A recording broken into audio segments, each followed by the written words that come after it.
Hey, everybody, I'm going to be your warm-up act tonight, tell a few jokes, get you to, loosen up. So I saw a group of sad pirates walk out of a strip club. They were searching for booty, but only found a sunken chest. Hey, thank you. What did Julius Caesar say when he went to the strip club? Veni, vidi, veni. Hey,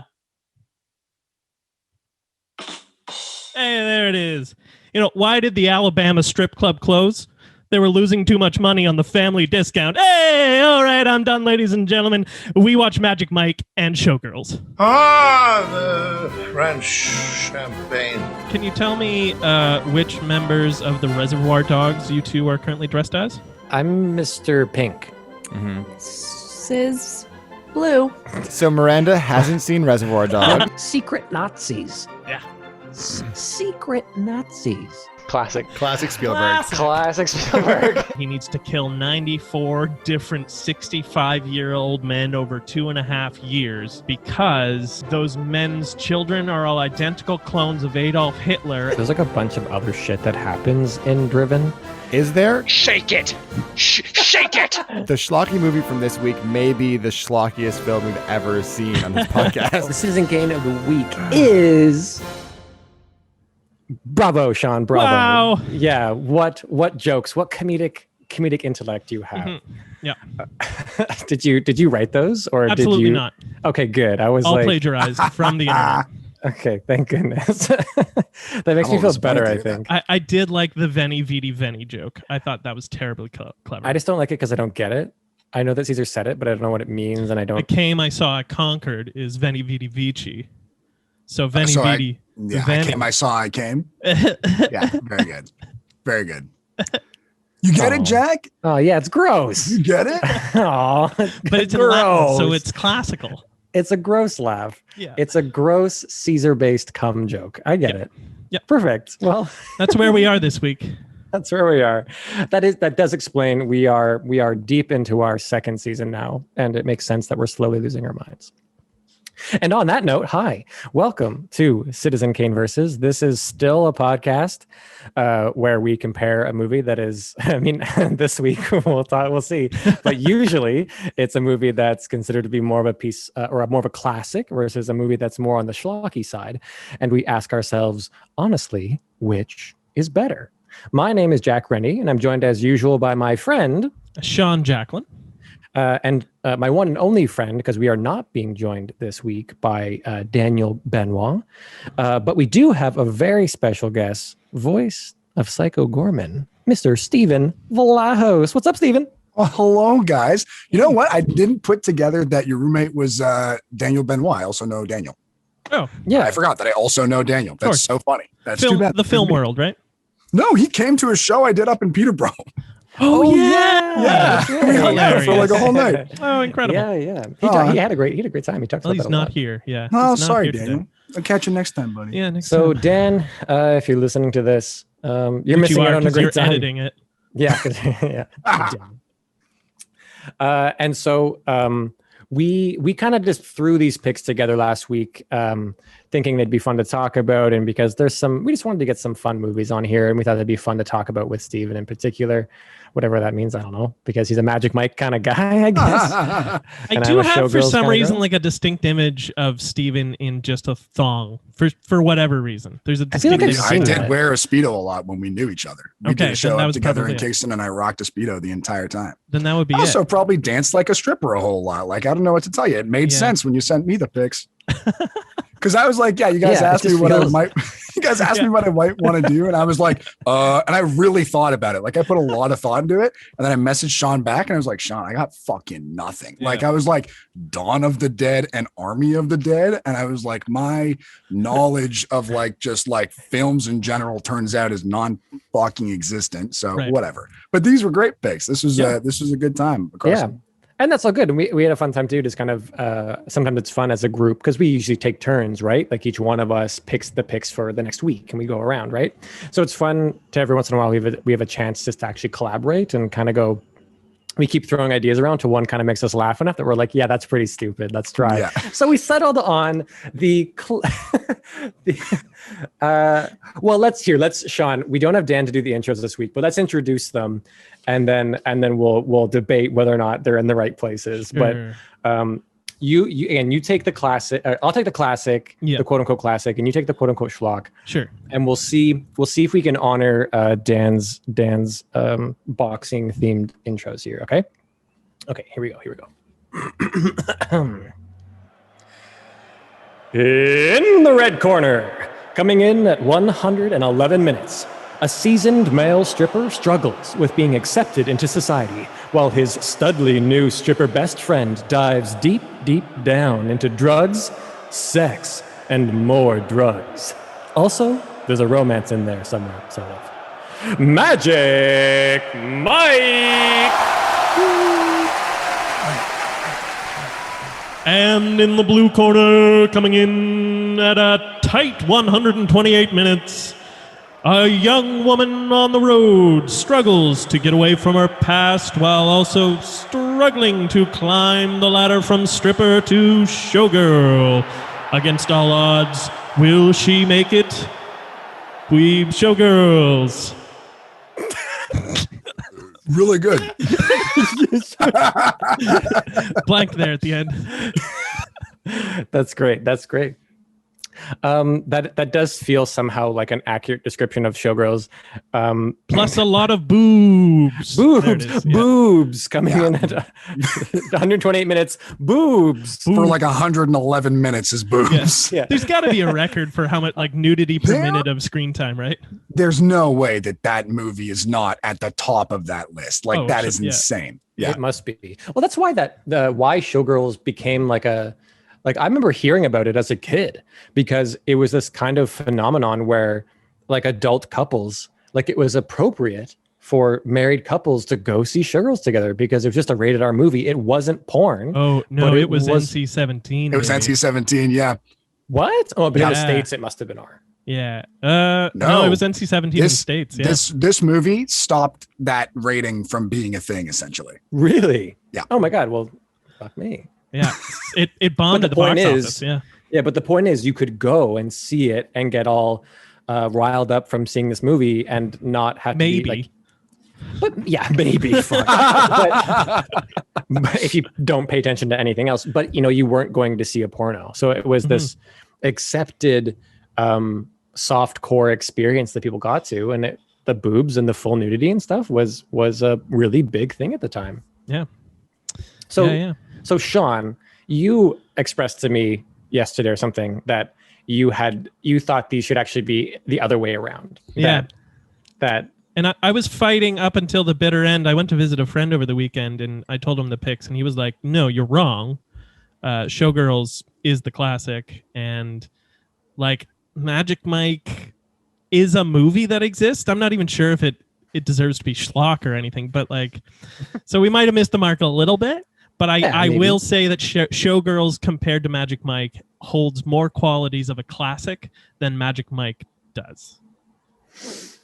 Look, it's like they both have schlockiness to them, right? Like a lot of movies do. Yeah. I feel it's impossible to put Showgirls into a classic category with how bad it is in so many ways. It feels really sticky, and there are bad classics, of course, but like it just doesn't feel right. And it's not just because it's older that I'm going to say that. And why I kind of, when we were debating it, I think why I vouched for putting Magic Mike was partly just because of how I knew schlocky Showgirls was. But Magic Mike is this weird movie where I think everyone expected it to be like the male Showgirls. You know what I mean? And it's like not. There's some parts, we'll get into it. There's some parts in this movie that are like kind of like flat. Like they just they don't quite pop, I think, the way they wanted them to, but it seems to be kind of chosen. Like it seems like it wants to contrast the like high intensity like club stripper lifestyle with like a very flat, mundane life outside. I don't know how on purpose it is. Yeah. Anyway, there's other stuff to talk about. Steven, what are your thoughts? Classic, anyway, which is the classic, which is the schlock? This is what I struggled with too, because like, I obviously would get more into this when we compare shit like when we actually compare certain specifics, but like as far as the films go, so it's impossible for me to not list Showgirls as schlock. But That's like, what I'm saying. But like also in like the grand, like if we were going based on like, but it's like, for me, it's like classic schlock. Like this is like, this is what schlock is. Like you look at it, you're like, oh my God. Magic Mike is like the classic. I don't know if I'm like, I don't feel that Magic Mike is like the classic movie, but out of the two, where they fit is good for me right now. But experience-wise, I have different thoughts about what I went through when I watched both movies. So it's a very fluid thing today. Yeah, exactly. I think the word that I had to kind of to justify it is I had to say that Magic Mike, it isn't a classic yet, but it already is a bit of an iconic movie. For sure, yeah. And I think that's where I gave it just the footing to make it work for this week, where like it's a movie that a lot of people know, you can reference it, like it really took over, like it really owned a space in like the public zeitgeist of like movie knowledge. Like people know about Magic Mike in a way that if you were to reference some other movie, they'd be like, I don't know. But if you say Magic Mike, even if they haven't seen it, they know it's Channing Tatum, it's stripping, it's male strippers, you know, like in it. Anyway, so well, let's get into it and let's break it down and see. Maybe just before we do, Steven brought up a good point beforehand.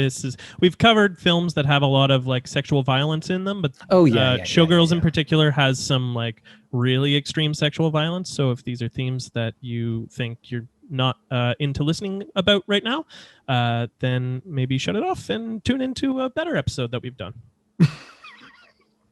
Although that's going to be tough because this one's going to be good. I can feel it. It'll be a good episode, but absolutely necessary for people to know coming into this that will be talked about at some point. Yeah. It's just a part of the movies. So, yes, great. So, let us begin with our first official round.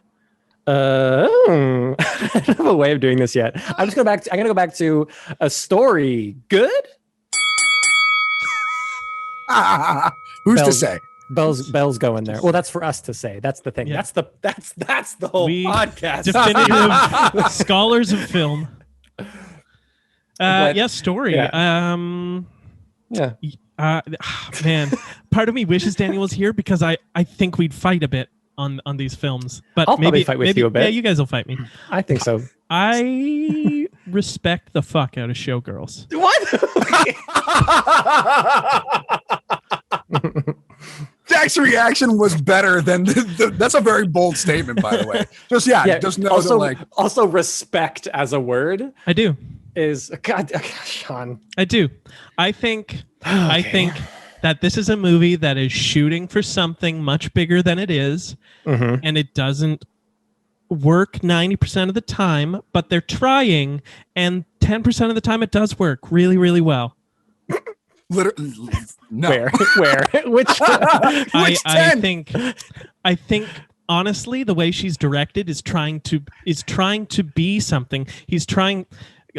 I guess my critique starts with Verhoeven is Dutch and he doesn't like capitalism and he doesn't like America, and this movie is just him being like, look at America, look at yourselves, look at what you force people to go through, and look at the like attitude of like, I don't care, I'll do whatever I want, no one will tell me what to do, fuck you, kind of like caricature that you all actually are inside. So when I'm looking at it from like a satire or a heavy critique point of view, I think this movie's really good. Oh boy. Right. That the horrendously badness of it, like the horrendous, terrible work throughout is actually. She doesn't do that horrible acting without being directed to do that. Maybe. I think also they must have been, if that was intentional, I think they also cast someone who just thought that's what acting was, and they were like, oh, that's perfect, she's going to come in and totally make a crazy scene every day. I don't know what Verhoeven sounds like.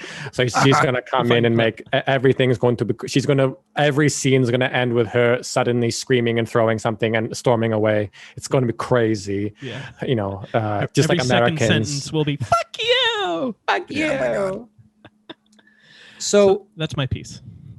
Steven, thoughts? Okay, so I'll go. Okay, so yeah, I have to say, I had a fantastic fucking time watching Showgirls. That's a different thing to Like, say. okay, yes, Sean, I know. You hear I know. that? That's I'm not different. I'm not bouncing. I'll touch on what fucking Sean said, because if you ask me, he's reaching for the stars on what Sean was like saying. this movie did. It's like really aiming for satire and like, okay, so I'm not going to disagree and say that I'm going to disagree, but I think the movie was aiming for satire, because I don't think the movie was aiming for satire. I think it was sheerly like, if you ask me, I think this is sheerly like just a tit show. Like, this was just like, all right, this is what this movie is going to be. It's going to be so cutting edge because there's so much sex and nudity, and that's what this is. And like, also the story's a mess. Like, let me just say, like, off the bat, the story's a fucking mess. Like, there are like 99 callbacks to things in the movie that happen that you don't think warrant a callback at all. And then they get brought back. And I'm like, why does this even happen? The amount of times they reference her nails and then they amount to nothing. Like, it's like not a thing. Her little like, she has a little knife in the beginning of the movie that is it does come back. And I know it comes back. That's what I'm saying. But I'm like, why does this come back? Because she still doesn't use it again. Like, she doesn't use the knife and then doesn't use it. And anyways, that's a whole other thing, because that seems like it's going to be a very big, like, kind of violent kind of retribution scene. And then like, it's just they fucked up on that for a lot of reasons. How much detail can I go into this? How spoilery is this? We can spoil the shit out of it. Okay, great. So like, anyways, there's like in a point in the movie, like the main character's friend, what is the actor's name? Elizabeth Berkley? Yeah. Berkley? Elizabeth Berkley's friend, who now her name is Molly in the movie. I'm forgetting the actor's name, which I'm actually upset about. Gets like violently assaulted in the movie. And then Elizabeth Berkley finds the guy, brings back the knife that she was carrying in the beginning of the movie. You think she's going to like cut his penis off or like fuck him up in a way, and then doesn't, and then just like hits him a whole bunch. And you're like, kicks him. Yeah. And you're like, starts doing spin kicks. This is when the movie's like, hey, we should tone right? it down. No, she doesn't kill him. No, she definitely not. No, she just beats him up. Ooh, I don't think he's dead. But she stomps on his head a bunch. She just kicks him. No, I think if they wanted to tell the story that she killed him, they would have used the knife. They would have used the knife. And I'm like, this is the time that this movie decides to pull back. This is the time that this movie decides to pull back. Sure.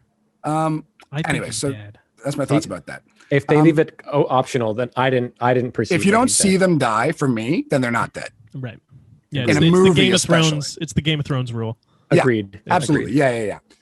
So anyway, so I don't ever really know where they're going in the movie. As you're watching it, you're not really sure where they're going or what's going to happen next, which is kind of great. Aside from the fact that like Elizabeth Berkley is going to like become a dancer in a Vegas show, and then like but there it's will about be conflict. I don't know. Yeah, but like it is too long, but he's trying to create an epic. He wants it to be an epic. Yes, he wants it to be an epic with tits and ass and vagina out the wazoo, and those which is artistically, if that's included in your list. and a butthole.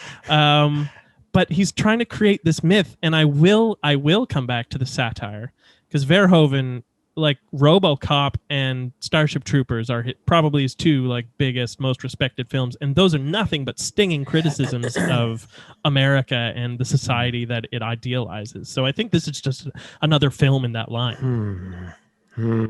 Jack. Yeah,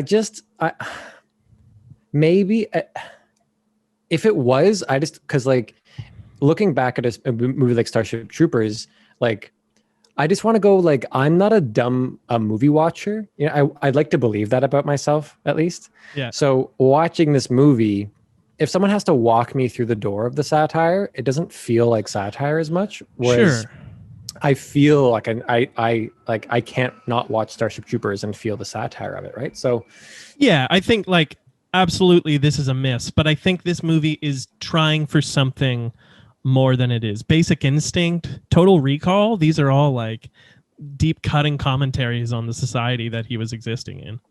Yeah. And if that's the case, like, I know this is kind of a dumb note maybe, but like it just should have been shorter then. Like it's just it's too much. Like I and this, it's about like I hated hearing the reviews about like Wolf of Wall Street being like, well, it's long because it's about excess. And I was like, fuck you. That's dumb. So like in terms of the actual story of Showgirls, why it's so tricky is it barely has a story. Nothing in it really makes sense. None of the relationships really make sense or pan out in ways. You don't make your best friend by like almost running into them and then having them save you on the street and then you kiss them a bit? That oh my God. For the first half hour of that movie, I thought they were in like a romantic relationship. Like they share the same bed. Together. Yeah. And they we're just like undressing in front of each other all the time. And then like we're getting very close to kissing very often. And then like at I don't know, after like the first 30 minutes, the first time you see them like at work, I'm like, oh, I guess they're just friends. Like, I don't know. But it seems to be like a theme in the movie that she keeps kind of getting lucky, as it were, or whatever, because everyone wants to have sex with her is something that I think we're supposed to get in the movie. Everyone wants to have sex with her, with the main woman, right? So she meets her best friend Molly. Nomi, right? Nomi, which is Dutch for like light of spirit. I don't know, who knows. But she gets duped by this weird guy, right? And then she comes out and she loses her mind. And so this is like as an example of how this movie is crazy. She starts truly freaking out and just like weirdly hitting a car. And then this woman comes up and is like, hey, stop hitting my car. And she starts flailing at her and they start getting this little tussle and they spin each other around a bit until Nomi vomits. Yeah. And then the other woman is like, oh my God. And then Nomi's like, fuck this. Like I fucking and storms it onto the street and almost gets hit by a car, but the other woman pulls her back. And then that pullback causes them to like embrace. Mm-hmm. And they kind of make, and then they like hold each other and then like make eye contact. And then like the next beat is this new other woman, Molly, being like, you can come stay with me. And both Rand and I were like, what? And then she not just stay with me because she realized she caught this person. She learned, I think, that, you know, she had lost all her stuff and didn't have anywhere to stay. You come stay with me. But then also said, until you find a job. Yeah. Like, and then we both went, wait, what? Like, you can stay with me until X? And then it cuts to 6 weeks later. And I was like, she's been staying in her trailer. In the trailer. For 6 weeks. And then it becomes this ongoing thing. I kept yelling at the TV. She's like stripping, which, by the way, doesn't make bad money. So I've been told. And then books a full gig in like a Vegas Showgirls performance and is still living at her friend's. I'm like, get your own place, Nomi. They're good friends. She puke saved her from the traffic. Like, I just wanted to see where Molly's like, hey, remember when I said you could stay here until you find your own place? Yeah. I mean, unless you want to make out. Which this film would love. That scene where they fist fight. So sorry to interrupt you, but this one moment, just like I lost my shit, like dying laughing. Like when they got into a fight, Molly and Nomi in the beginning, she doesn't like spin her around too much. She punches her in the face and then Nomi throws up. And I was like, what the fuck is when has that ever happened? Literally ever. Like this movie, like the acting was weird enough for me to sort of be like, whoa, what's going on? And then that happened. And I was like, where am I? What is this? Yes, it's insane, but the stakes are huge. Everything is so important. Everything is so important to these characters at every moment. The stakes are huge. The stakes are huge for Nomi. Because this is a weird movie where the antagonist is also Nomi. She is her own worst enemy through the whole movie. Yeah. Also, like she's the one culture, who gets in her own way. is the secret evil thing. The male dominated entertainment industry is like bad. You know. Well, I mean, yeah. But also, she's nuts with everyone she talks to. Yeah. She fully pushes a secretary at one point in this movie. Yeah. And it doesn't make sense. Like the beats don't make sense. That she really wants to dance, and then she's been living with Molly for 6 weeks and she's like, you should come to the show. And Nomi's like, no, I don't want to, and fights with her. And it's like, wait, doesn't she really want to go to that show because it's like a dance show? So I just don't understand why this is a conflict. And then she goes and she immediately fucking swears at the star of the show. And Molly's like, I work here. Yeah. Please don't get me fired. Please, and Nomi's like, fuck this. And then Molly has to make her feel better. It's just everything is weird. The relationship with the strip club owners is weird. They show up later, like her parents. Yeah. Like After mom, he's like, get out of here. You'll never welcome back here ever again. That he literally is like, he's like, it's like one of the bad guys from Goonies. He's like, take care, kid. And I was like, what is happening? Yeah. So just nothing. Henrietta's cool. I was happy to see Henrietta again. Is that the bigger woman? Yeah. The mama. Yeah. Yeah. But this is what I'm saying too about the unnecessary callbacks. Like when Nomi leaves the strip club, like those mom and pop sort of characters. So Henrietta is one of the strippers who's like a bigger woman and like serves as sort of like the very like comedic performer she does a burlesque show sort of. And she's like very much the mama bear. And then like the owner of the strip club is this like mobster looking awful human being who like is abusive to the girls and like is abusive to Nomi and like they leave, like Nomi leaves the strip club and you never think they'll see them again. Like, you'll be back. And she's like, no, I won't. And then like, you never think you'll hear from them again. Yeah. And then like, she's doing the show. She works at the show. And then the stage manager, I guess, or someone, I forget who the character is, but like says like, hey, your mother's here. And she's like, what? And then there's Henrietta outside. She's like, oh, it's so crazy to see you. And then there's also the head of the strip club. Yeah. The guy who's like, you should give me a blowjob. And then he leaves and they get so close to maybe making like an okay moment with this dude to make him make like a little bit redeeming sort of. Yeah. And like, then he's leaving. He's like, take care of yourself, kid. And then he turns around and he's like, I bet it's weird not getting cum all over you. And then he leaves and then we never see him again. I was like, you're telling me this was necessary to further the plot? So that line is one that the screenwriter says was one that they put in there as dark humor because they like, how do you not laugh when you hear that line? And to a certain extent, like I definitely laughed when he said that line. It was a horrible, like, oh my God, holy shit laugh. But I laughed. No, I definitely laughed, but it was another moment where I'm like, why is this here? Like, this is another, like, why? I don't understand. Anyway. And here's the thing that I want to debate my theory of what Verhoeven was also kind of doing and perhaps inspired by.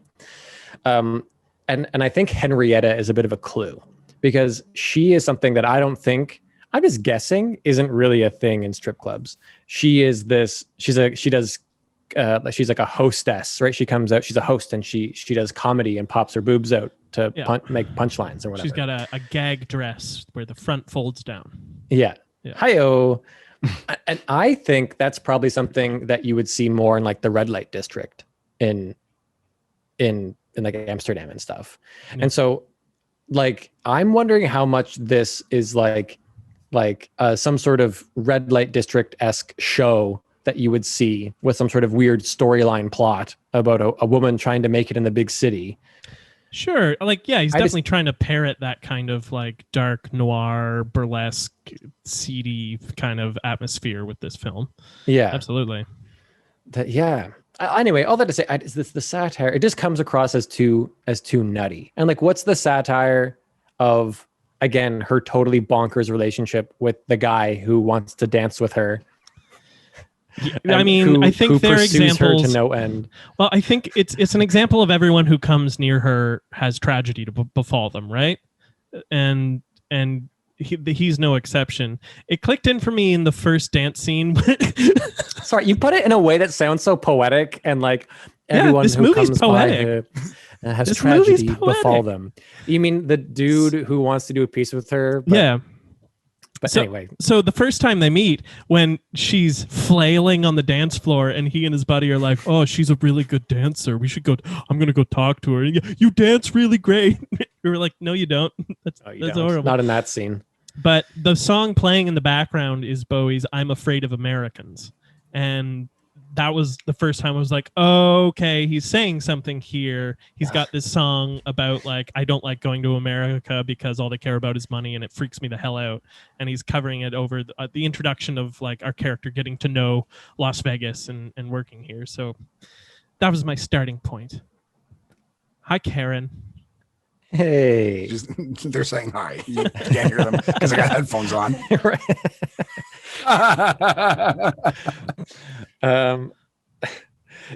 No explanation needed for that. Yeah, you know what, Sean? The thing is, you're probably fucking right, and there probably is a bunch of satire in this. It's not a good movie. Like it's just not a so good bad. movie. Yeah. But Magic Mike. What is Magic Mike saying? What is it saying? Channing Tatum's hot? Well, the thing is, I think Magic Mike tackles some of the things that you're talking about, that they are very similar movies in how they address like that's not trying to be satire, though. It's trying to be a rather real movie. They're trying to use male stripping to draw you in and be like, yeah, the struggle is real out here, huh, folks? Like, and I think the young guy, the kid, Adam is a sure Adam. He's a bit of the. The movie. Yeah. I don't need to know your name. I rarely remember character names. Yeah. But he is kind of the Nomi part, right? He is the one who is self-centered and wants to do things his way and kind of is inconsiderate often and gets in fights quickly and easily. Throws up. Yep. A lot of parallels. takes his shirt off. You know, shows his boobs. Shows his boobs. Yeah. Wait, what? His butt. His butt boobs. And this movie it's like this struggle between, again, this kind of high life club lifestyle of sorts, and then like something that feels a bit more grounded outside of it, and like making those two things. How do those two things interact, and actually can they live together? You know what I mean? Like can they do that? So I find Magic Mike's story kind of interesting, and I find its story structure kind of interesting because it has a very it feels. Did you feel this too? Remember the first time I watched it, I recognized that it feels very atypical in its like story arc. It doesn't feel like it has a clean arc. It feels kind of like we have two protagonists, right? We have Adam and we have Mike. There's like that part of it, but I think Mike is the real protagonist. But whatever that means. Yeah, for the second half of the film, sure, but for the first half, it's all Adam, right? Yeah. But it feels like there's a climax earlier, and then it feels like the movie just kind of keeps going, and it kind of like it has an atypical story structure, is what it feels like. And if I really broke it down, maybe that wouldn't be true, but I just feel like the energy of it is a bit different. I don't know if you had that experience. Steven, did you have that experience? Yeah, anyway. I don't know. Yeah. What was your experience? Yeah, Magic Mike for me was just one of those movies where like it's just it's trying to be sort of slice of life, you know what I mean? It's trying to be that in more of a it's one of those movies that takes naturalism for me too far to a fault. Where I'm like, I'm just bored. Like I was very intrigued in the beginning of the movie about stuff that was going on. But like, again, the Adam character, like not the fault of the actor, I believe, but like, I didn't give a fuck about really at all. Again, there's definitely two protagonists in this film, but like you care more about Channing Tatum and like, why wouldn't you? Because like, he's just like built to be more interesting. Like the lack of a personality on like Adam, or the lack of anything, like any kind of conflict, like anything. He literally just shows up and goes like anything that is thrown at him. He goes, okay. And that's his whole story. That's his whole growth. Like, and then he's like, now I'm a partner in the strip club too, just like you, Mike, and I'm going to Miami. And then like, that's kind of it. The ending for me is just kind of boring. Like Mike ends up, Adam disappears, he's gone now, and then Mike gets with his sister, who he's been sort of pining after the whole time and wanting to be in a relationship with, but she's like, you're a stripper and you're and I'm with the douchiest man that ever lived. Tall Paul, baby. Tall Paul. Like, could they make that man any douchier? They really hit that home. Yeah, it was really great. He's barely in the movie. Yeah. Like that scene where he's just like in the kitchen looking weirdly like clutching a glass of white wine. Just like, but we all know that guy, right? Sure, yeah. But I agree with you, Steven. I that is a part of it that I do kind of lament about this movie is attempt to be, I say it kind of tongue in cheek, perhaps, when I say grounded, right? The other side of it, outside of the clubs, because it is, I said earlier, I said kind of flat. Yeah. And I wonder how intentional that was. I don't think it's helped by the fact that it seems like they were improvising a lot of lines. Oh yeah, for sure. 100%. Especially Channing. And sometimes he's good. You know, he's a talented lad. Yeah. And I think sometimes he does a good job. I think when he needs to be kind of fun and playful with people, he is quite fun and playful. Like I buy it. That I'm like, I also want to go to a beach party with you. Like he comes in Marilyn Monroe dress and sits on his face and then goes like, come on, honk, honk. Like there's no way you're not coming to this. And it's like, I want to go with you. But when, like as an example at I guess kind of their climactic scene when he has his little rant to her when she's just sitting there reading a book when he comes to find Adam after his place has been smashed up, that seems like he improvised it. Like they had a frame and he just kind of improvised. It was slow. And it's slow and it's kind of clunky, but that's kind of how people talk. Like that's the reality of it is like people don't have prepared speeches ready. Yeah. Especially when we're watching a movie, it's fake. You know what though? That scene in particular for me, I enjoyed. I actually really liked that scene. And I figured it was like improv, but like I didn't find it slow. Like it was a lot, but like for me, it was just one of those things where I'm like, he's literally like not saying anything. But I was like, what's kind of like, you know, as cliche as it sounds, like, you know what he's saying, but he's not saying anything. And like, he's just fumbling over words constantly. But in terms of that, like, I actually liked that scene because I was waiting for him to like, I'm like, all right, get to it. Like, what are you trying to say? And he just never does. And I was like, okay, in this moment, the sort of like over like the super realism, the supernaturalism, I was like, this worked for me because this was like a legitimate, this was a conversation that was like, high stakes for a real person that I like buy and was just interesting to watch. So that I actually enjoyed. But like the conversational improv where they're just kind of like deedly-deeing around, that's where I fucking want to blow my brains out. Adam's introduction to the strippers in the back room where they just are like not saying anything. And oh my God. Like, here's some tanning oil. Put it on his leg. Wait, I have to say this. If you watch this movie or if you have seen this movie, in every stripper sequence, every stripper dance, every stripper group dance, watch fucking the actor that plays Tarzan. Just watch him. Yeah. He's not doing fucking anything.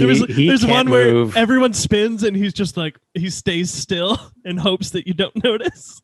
He does that so much. And when I realized that I've seen this movie twice now. So I realized that on my first watch, because I was like, I remember thinking it. I was like, there's no way Tarzan's doing this. I like looked over at him and he was apparently like, he's an ex-wrestler. He was a WWE guy or WWF, whatever. And they're doing even simple things. Like one part of the dance routine is just them doing jumping jacks and fucking Tarzan's just moving his arms up and down. He flaps his legs.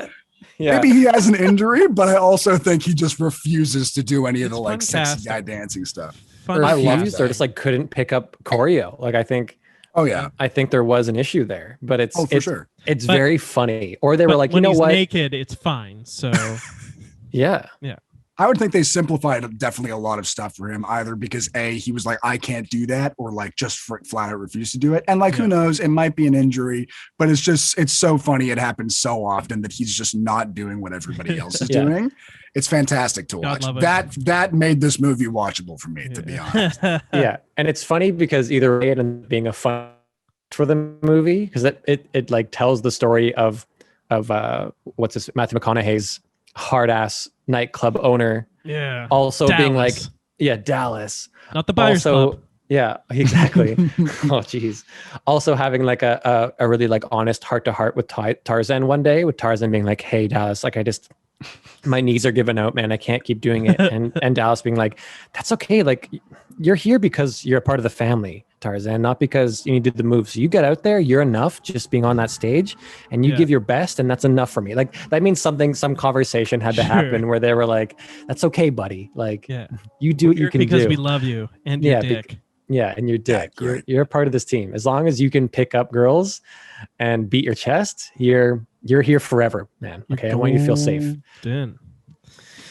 So that's the thing. So I hear you, Steven, and I think it's the kind of scene that's going to do that for some people. Some people are going to go, this isn't anything, and some people are going to go, this actually feels like I buy it for some of these scenes. And I think it is intentional that they're even shot in a kind of like yellow wash, like they're often outside in Florida, and it even becomes visually more drab and monotone, like monochromatic, I should say. Like when they're, I think that's the word I should say, when they're outside, out of the clubs, and the clubs are flashy and colorful and there's lights.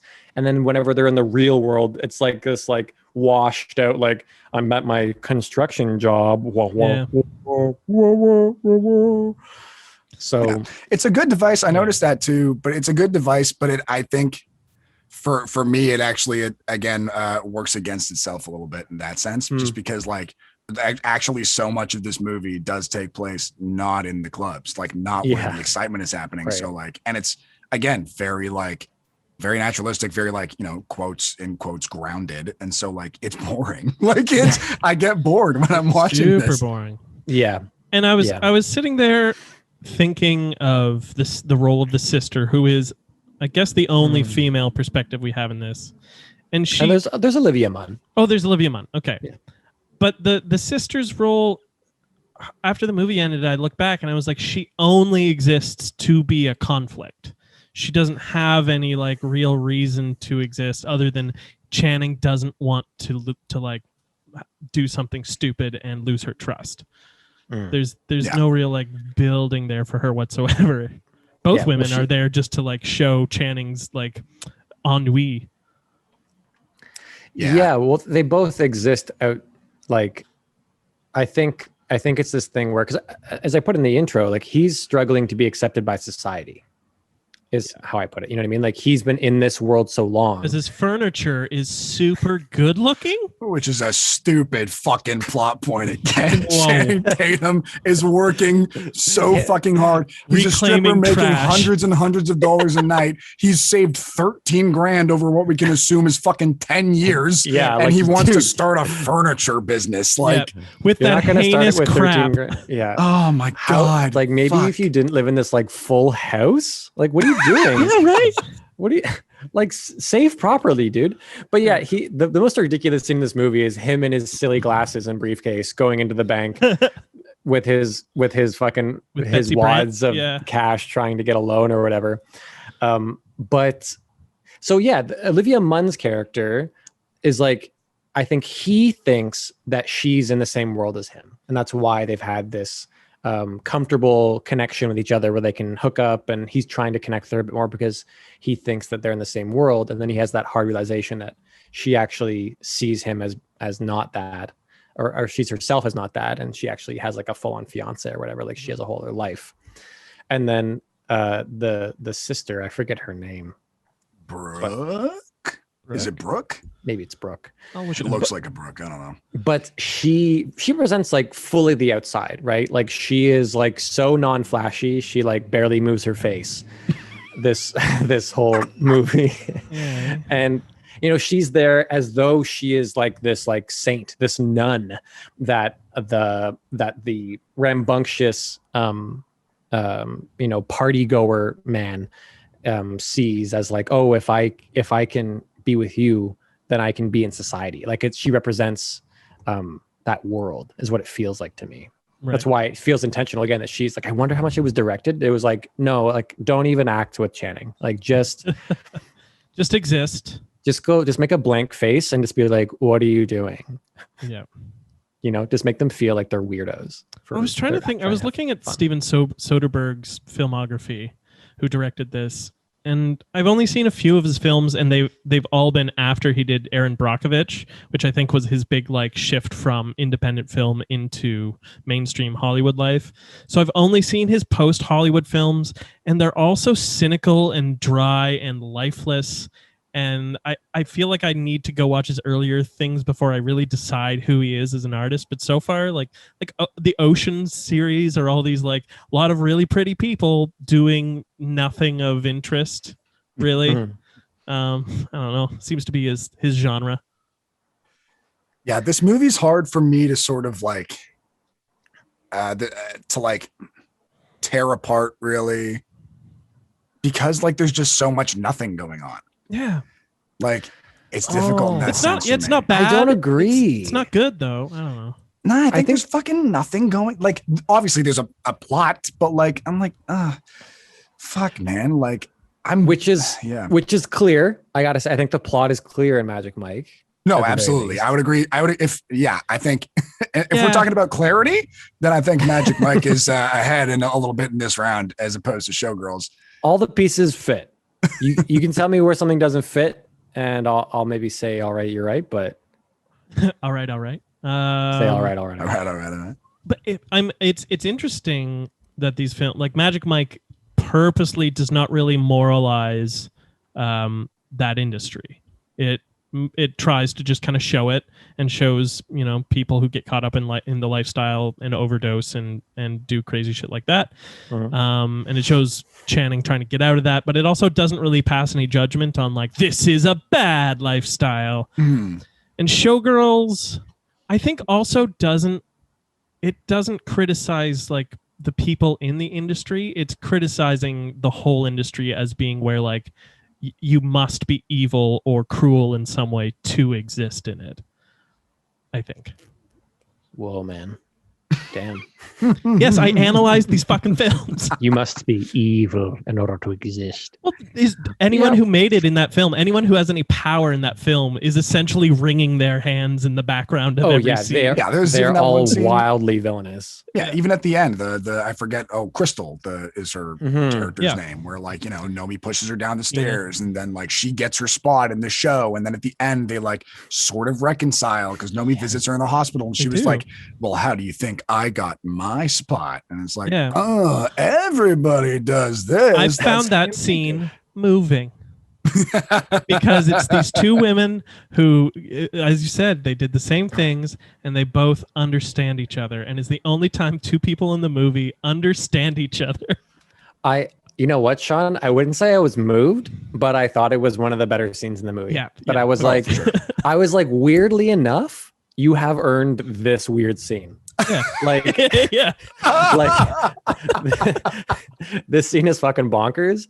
And it involves a woman who's wearing a cowboy hat as she has her leg in a cast. Yeah. But you know what? You have somehow set only this up in a way that I don't know another movie could. Yeah. And they kiss, right? They really kiss. Yes. No, Crystal asks Nomi for just one kiss, and then she gives her her fucking cowboy hat that she's wearing in the hospital bed, and then Nomi leaves town. And also, sorry, we're jumping back on Showgirls for a second. It's fine. We can jump back and forth all you like. Did you guys catch that they like tried to set up a fucking sequel? Yeah, there is a sequel. There is a sequel. Yes, there's a Showgirls too. Unofficial. I know that exists. They focus on Penny, who we haven't talked about at all, but she's like kind of also another nothing side character that exists. She's another one of the Showgirls who's like a little more innocent in things. But anyways, Nomi, after like beating the crap out of the person who like rapes her friend, she then decides she has to leave town, stops at the hospital to give Crystal a smooch, takes her hat, gets into a car, gets back into the van with the same guy who like she hitchhiked with to drive to, stole her suitcase. Stupid.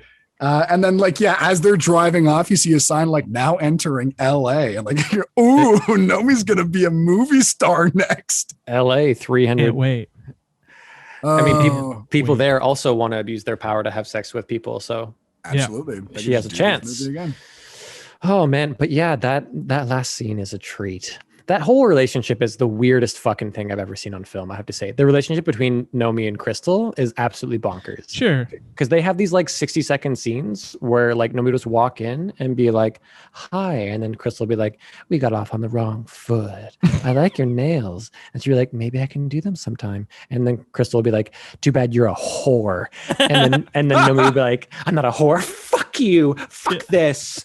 And then they'll like storm out. Yeah. And then I'm like, and that happens truly at least 3 times, I think. Like that's like a recurring conflict is just being called a whore by Crystal.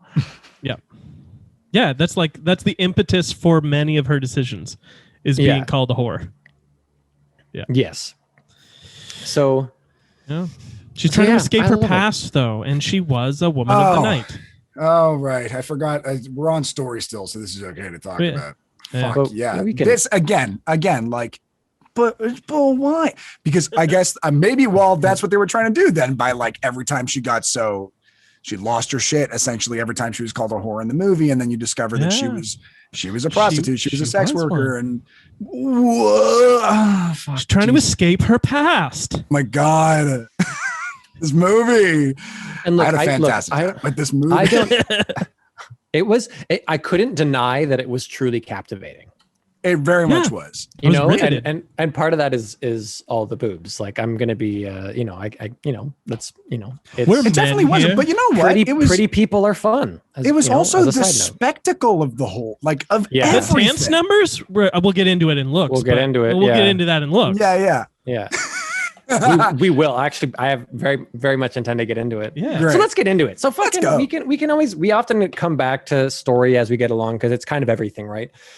Especially by the time we get to sound, usually we story Sounds breaks a in. So, short round, so we put more story in there. yeah. That's usually when something else is remembered. So let's end that round and move into our second round, which is looks good. There are bells. You know, you listen. So let's start off by saying the as is always the case in any sort of musical or whatever you see, this is my bit of pride almost as a coming from as a dance background kind of thing. The story can be all over the fucking place. Those dance numbers are on point. Tight. Okay. Very Tight. tight. The dancers were on it. The choreographer did their work, did their job. They had those dancers and they worked it and they had it ready to go. And it's great. It's honestly, it's like the most Which one are you talking integral about? part of the show. Just the dancing in general. Oh, in both?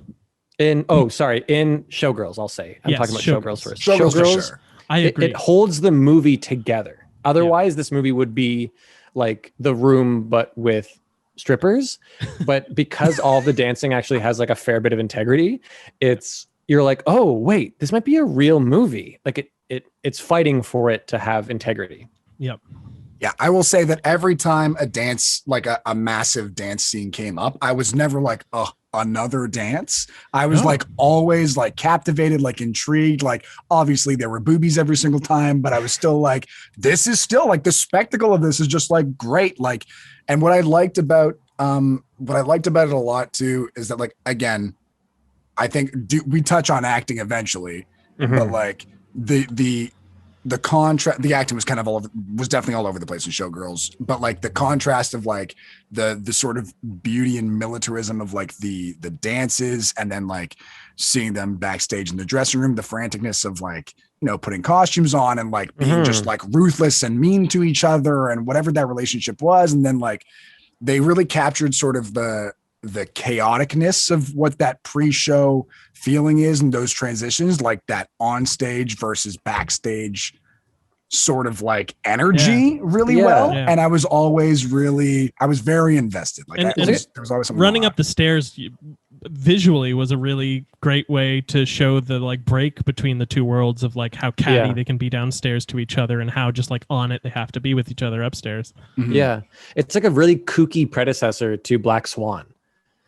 Right? Yeah. Where they wanted to show that behind this the quote unquote polished stage performance is this like a dark underbelly, right? Where the side plot of the one woman who has her kids backstage and the other woman across the aisle is like, shut, why you fucking kids? You're getting the Listen, fuck that out woman of across here. the aisle had something coming. That's all I'm saying.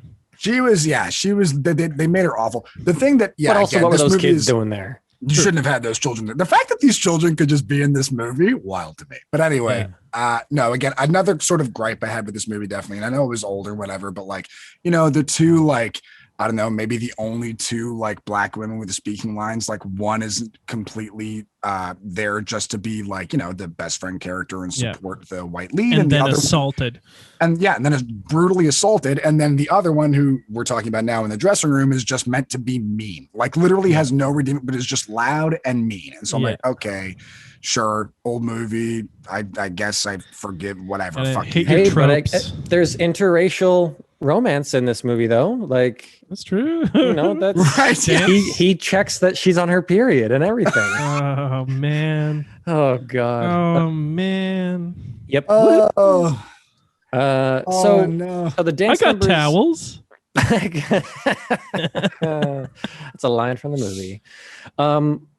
So in Showgirls, it's on point, and like honestly, the work that went into, like, I feel like I knew what this whole show was by the end of it. The only thing that I'd wish I'd seen, because they do nice teasing where they show them getting into like their leather fetish, the leather daddy number outfits, and we're like, what's that? And then later on we actually see that number being performed, and like really cool layering of that stuff and the beautiful costumes. Like, that's a fun showy, just purely showy showgirl kind of thing to show us. So I thought that was executed actually really fucking well.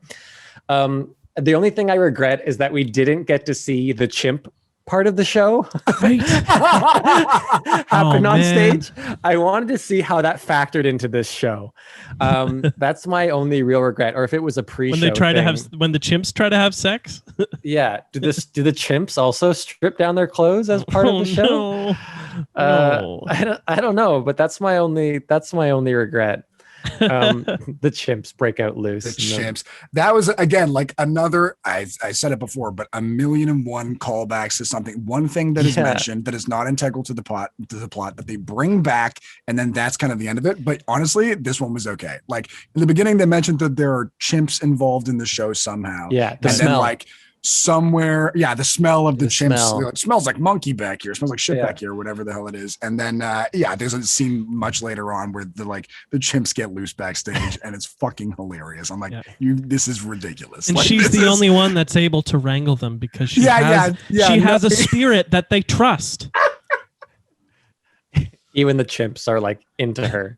Even the chimps want to you know, she picks it up and it pulls down her top or something. Yeah, I mean, I'm shocked that didn't happen, to be honest. I know. I'm also shocked that they didn't lock eyes and have a moment, and the chimp's like, you can move in with me for as long as you need. For as long as you need. You know, do you need a banana or something? Punches her and she throws up.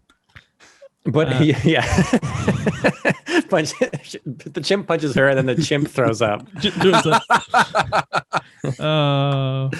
But then the just to talk about the dancing though, in terms of the visuals, the dancing and the similar thing in Magic Mike, those dances are rehearsed. That team got together and worked on it. But they're Channing Tatum super great though. Not super great, but like it was hitting a different vibe. Channing is great. Channing is great. Great. He's very much channeling because he was Step a Up dancer. movie. Yeah, he's channeling every Step Up movie he's ever done. Yeah, and he looks great. And was Channing a stripper in real life? It's based on like stories that he had of being a stripper at 18, I think. Yeah, right. Wow. Okay, so I didn't know that. Yeah. Look at that. Look, it's an educational podcast too. So yeah, when Tater Nuts is dancing, it's really great. He is quite compelling. He's wonderful.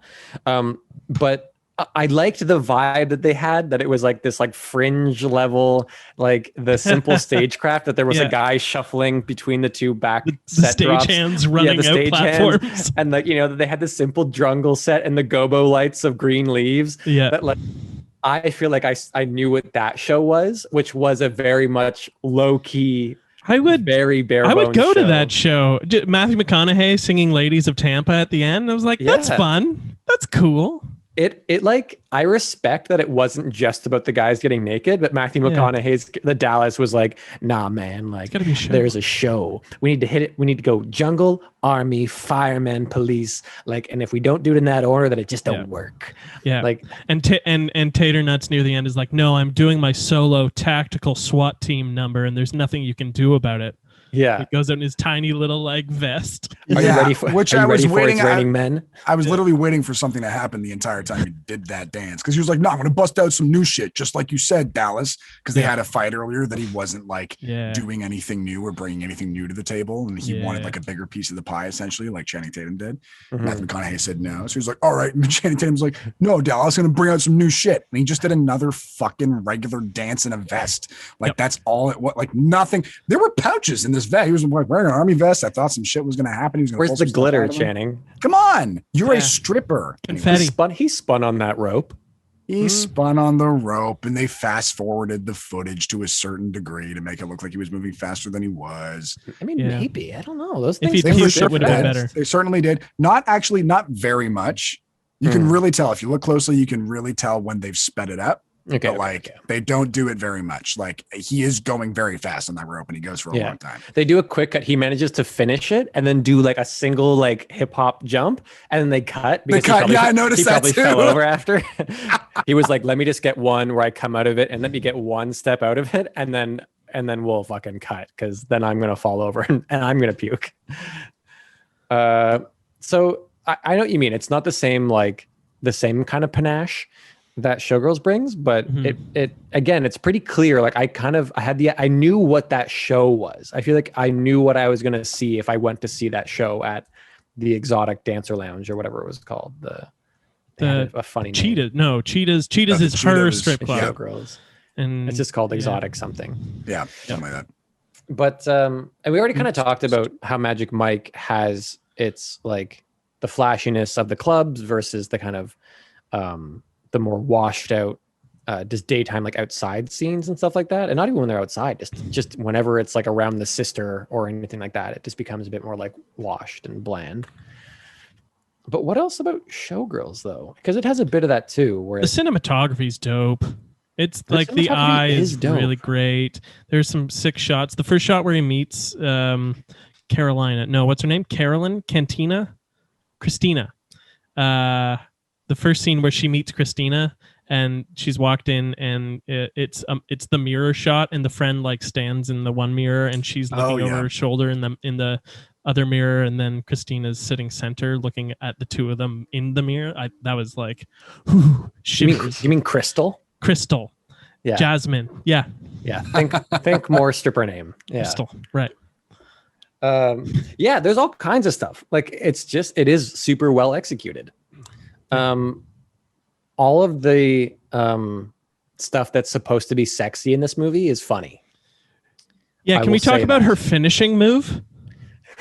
The back bend wiggle woggle. Oh the flailing dolphin.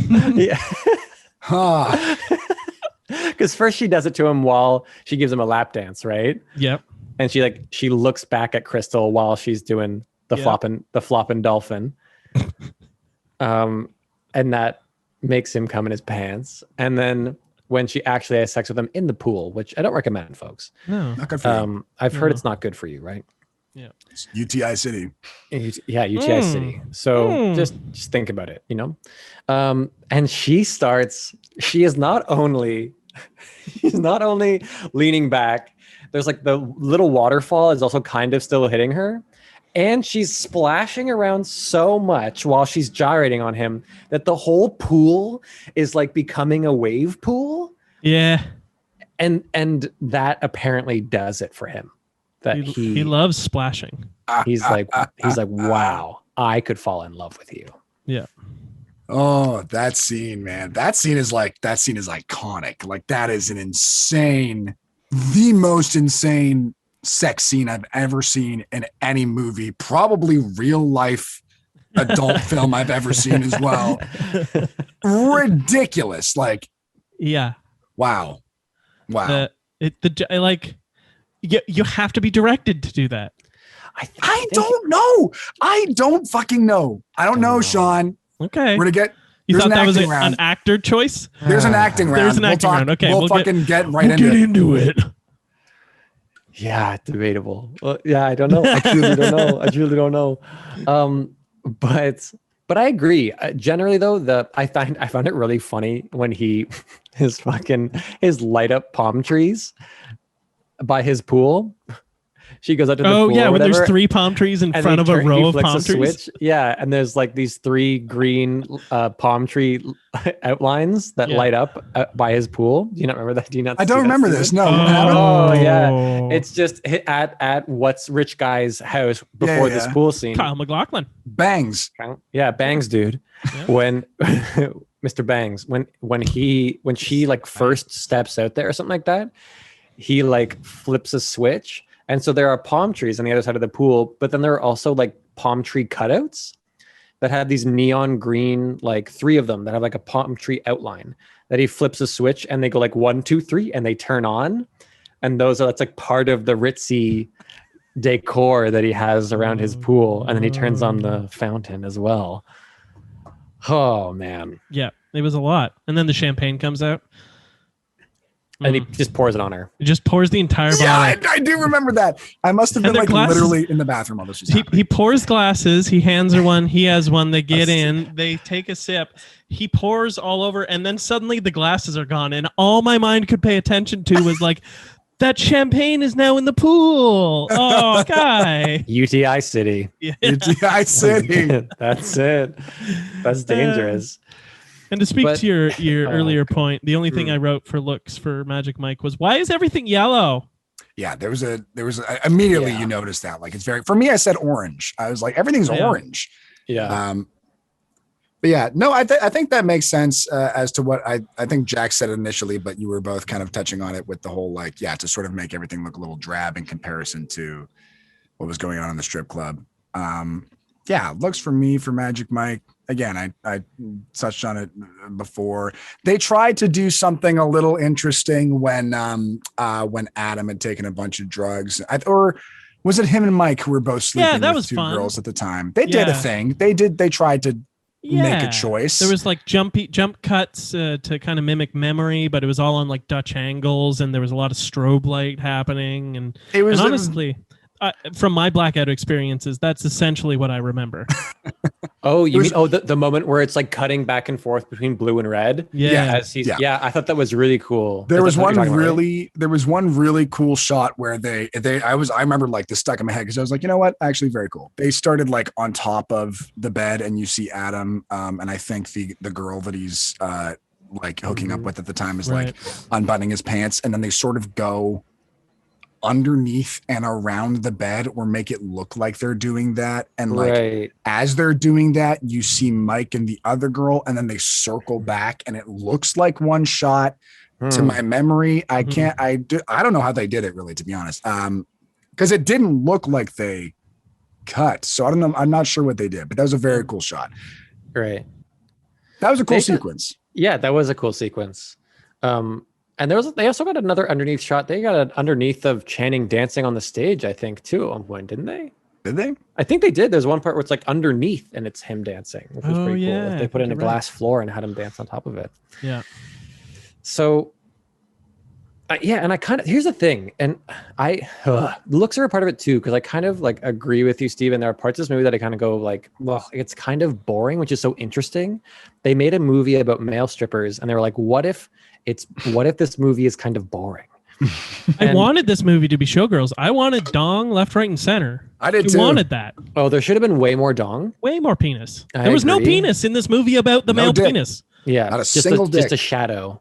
There's the one. You see when the shadow. And you see it when he's pumping it up. Yeah, there's that shot where it's like Joe behind Magnolia. a barrier. Yeah. But again, I don't think that's a real penis. No, it's not. No, it's for sure not a real penis. But we do see two boobs. So hey. In your movie about men, yeah. But even the stripping is done like, it's done in a way where like you see it and they sell it that it feels fancy and extravagant, certainly in comparison, but it's also not like hyper glamorized. Like you kind of get it, you get to see it from like a wide angle, like from back, and it just looks like someone, grinding on the stage and people cheering. You get to see it for what it is. Yeah. Which I think is kind of interesting as well. That it's not always done like some sort of flashy action scene where it's like, it's always awesome. It's like, it's just like a guy on a chair. Yeah.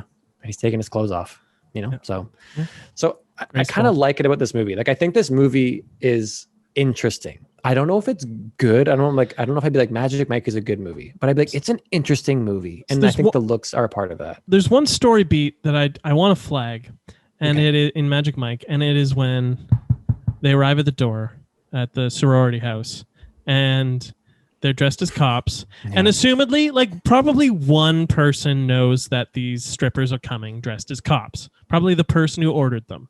So they enter the house and they start asking for IDs, and they're pretending to be cops. They also press one of the women up against the fireplace and start like feeling her up before the conceit is revealed. Why are they not all screaming at like these cops are coming in and now they're like sexually assaulting us? Why? Well, they didn't fully start they just had to put our hands against the wall, Right. and then that was the intro into him taking off his pants. Yeah, There was more. There was more. I didn't wasn't feel there? like there was. I watched this. I rewatched. Well, obviously, I've seen the movie before, but I rewatched it last night. So from my recollection, yeah, that scene happens, and then the one girl is there's an energy there where like the They're all girl that drunk, he's speaking to, she like might know what's going on, like Right, might have okay. a thing that she might know what's happening. And then like, yeah, that scene, he puts her against the fireplace, but like he's not rubbing up against her. He gives her like a very sort of generic looking pat down, and then he's like, you don't have anything that might press up or like poke me, because I do. And he's like, but I do, and then rips his pants off. It was a great reveal. I just think there was too much time where people would be panicking as the cops were entering the house. You know what? Sean, to me, it feels like small grapes compared to the fact that all the boyfriends were at that party for some reason. That feels like the story part. Nothing. And they shoot it in a way that it makes it seem like they've been stripping there for hours.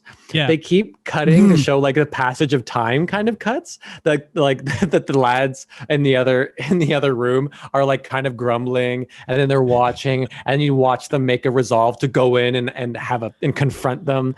That I'm like, first of all, how long? And they're just standing in the doorway looking in. And like feeling uncomfortable. But it's like, first of all, why are they there? Why wouldn't the sorority be like, the boys aren't coming tonight, we're having strippers coming? I don't get it. That's a very good point. We gotta contact the sorority president, and we gotta get notes. That's all I'm saying. Yeah. End of looks? Yeah, I think end of looks. I think I've said everything I need to say. End of looks. Sean said it. So moving into our third round, which is sounds good. One has club music. One has what is in Showgirls? It has it has the wild music and the soundtrack's pretty cool for this. Yeah. The dance music is pretty explosive, let's say. The fact that this double hand cross was a part of the choreography. It was 95. Like, it was big. Fucking then. Laugh every time. Yeah. We got to see this arm cross fucking thing so many times too. That's what people are paying the big bucks in Vegas to go see. It's true. I guess they are. Yeah. Magic Mike, there wasn't really any music. How'd you like the orchestrations? In Showgirls, they were pretty great. Yeah. There was some music. There was also a lot of the like pop songs where actually the artists went back and like cut it specifically for the film. So there's actually like some layering of artistic intention in there that I appreciate. Yeah. Right. Save a horse, ride a cowboy's not in Showgirls. That's all I can say. Yeah. And I think, if I remember correctly, I think Magic Mike the sound work is similar to what I suspect with the visuals, which is that outside of the clubs, there is no music, right? It's very intentionally, it seems to be done that there is nothing. There's no it's not memorable, scoring. At least. Yeah. Yeah. I don't remember any scoring. It's just there's not. You're right. Aside from that one other scene that we talked about where they where they veered away from that for a more sort of abstract sort of deal where they're hooking up with those two girls. Right. You're right. But that has the clubby vibe. You know, they're in that world, right? So that seems to be the differentiation, right? And so whenever the movie looks like has that washed out look, which is more than half probably, it also is like quiet. There's not really much written. So it doesn't feel like, I don't know what else to say about Matt. This is why sound is often they all kind of mumble to each other in the improv scenes. Oh my God. The mumbling is rough. Not a mumbling. Yeah. Yeah.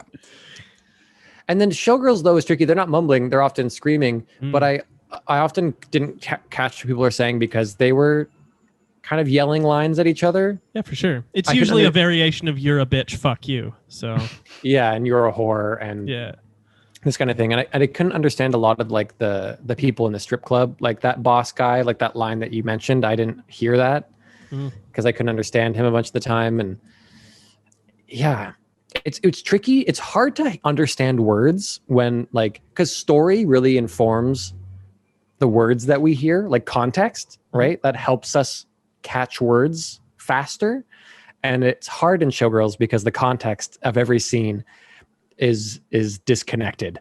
Yeah. So I found myself really straining to be like, wait, are they? Because you don't know what the fuck they're going to be talking about. Because maybe chimps are going to break loose again, or it's like you're getting a throwback to the G string.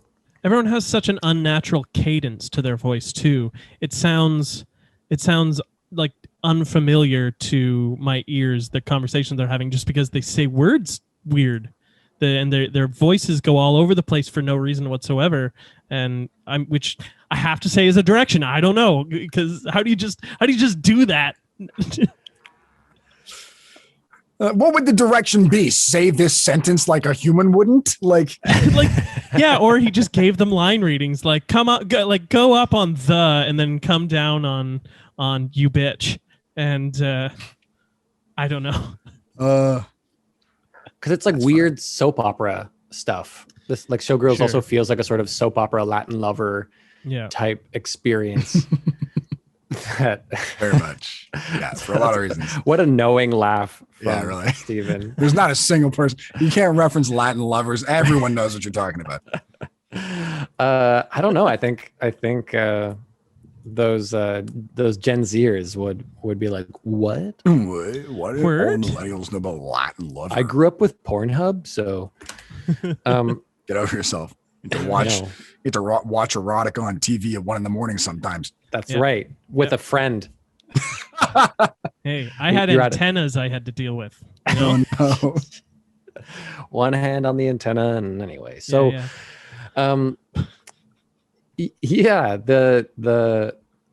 it's I know what you mean though. Like a lot of people spoke really weird. The guy who wanted to teach her to dance spoke pretty weird too. And it's often like in clubs that he would just start yelling at her. Like it was so jarring. You have a natural talent. No, she doesn't. Oh, I do wonder a lot of that in like, you know, in my experience, like watching like films and stuff, a lot of that sort of performance destroying dialogue can be like the result of ADR, can be like the result of trying to replicate what that is, which I think there was a lot of in this movie. Yeah. So that's also a possibility. Doesn't excuse a lot of the acting for me, but like that definitely I think has something to do with it. Yeah, direction, you know. No.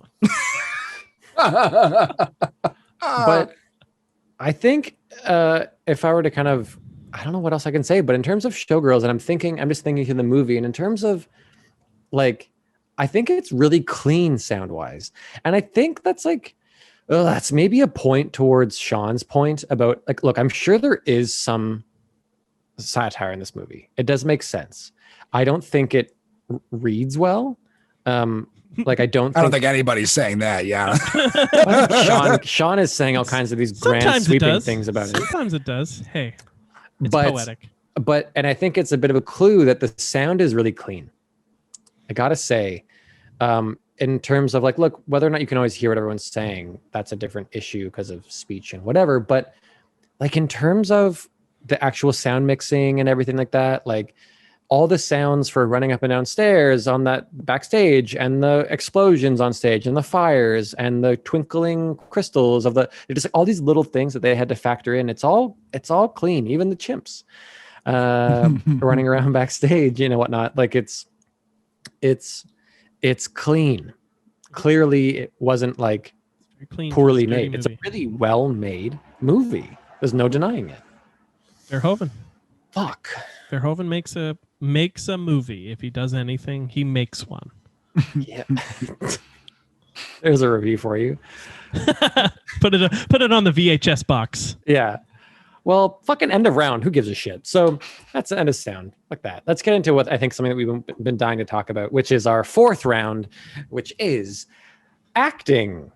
Good? So acting bad. Acting bad. Acting bad. Acting fucking bad. Holy shit. Go on.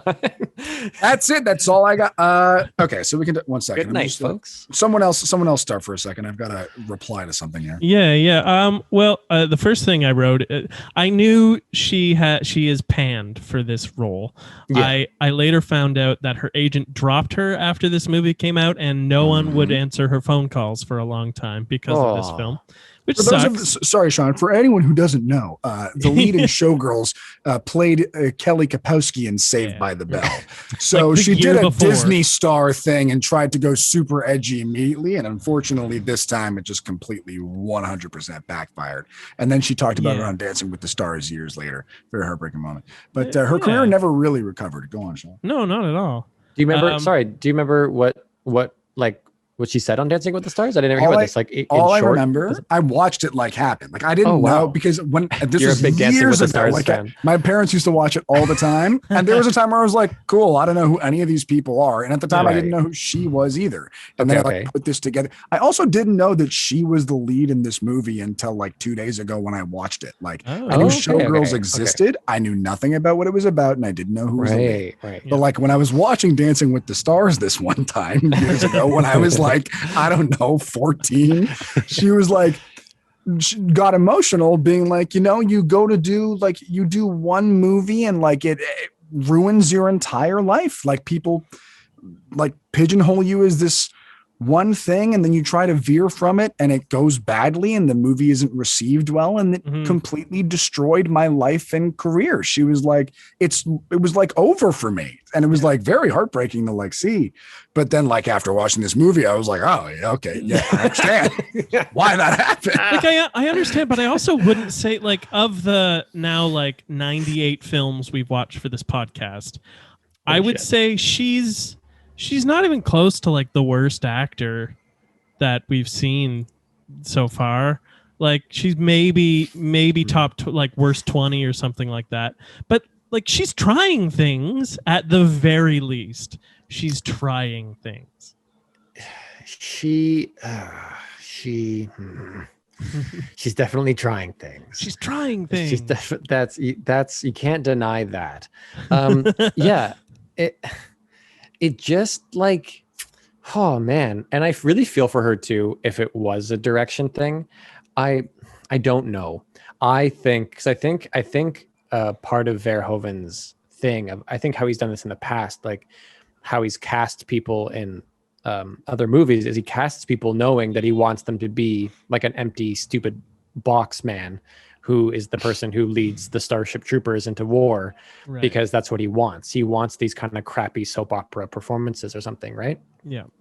So I get the feeling that she walked in and screamed her audition, and Verhoeven was like, this might be perfect for what I'm trying to do. Okay, again, a little Dracula-y. Like. Yeah. I think it's my go-to apparently for directors. Like, this will be perfect. Perfect.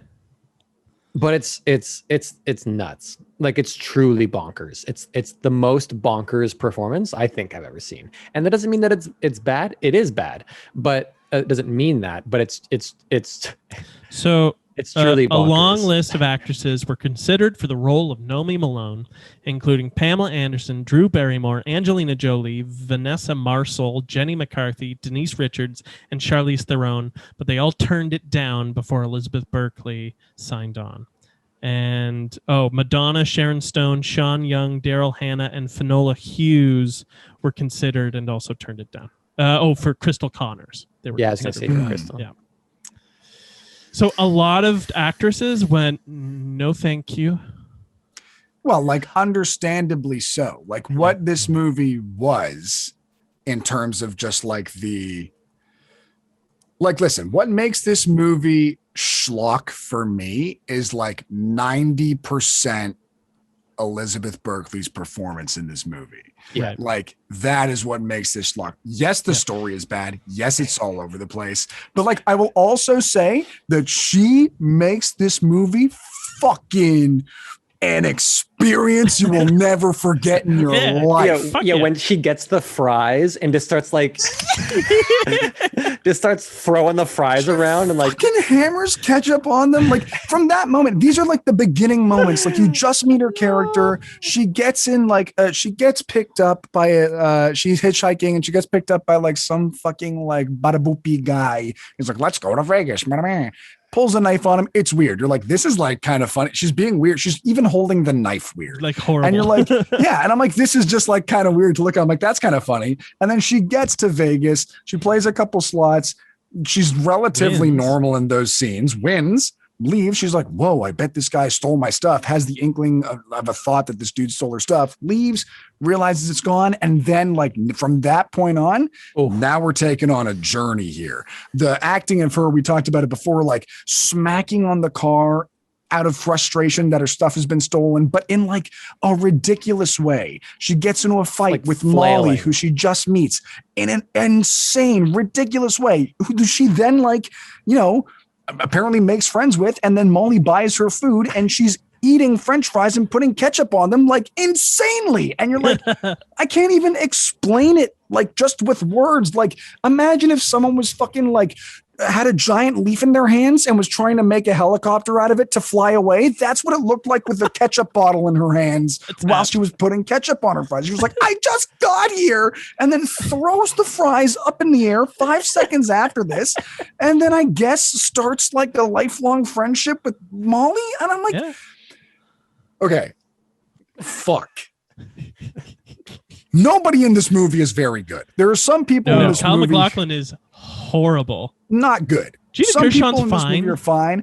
Who was the one actor? I thought Gina Gershon was actually even good. Yeah. Gina Gershon is Crystal? Yeah. Yeah. I thought she was good.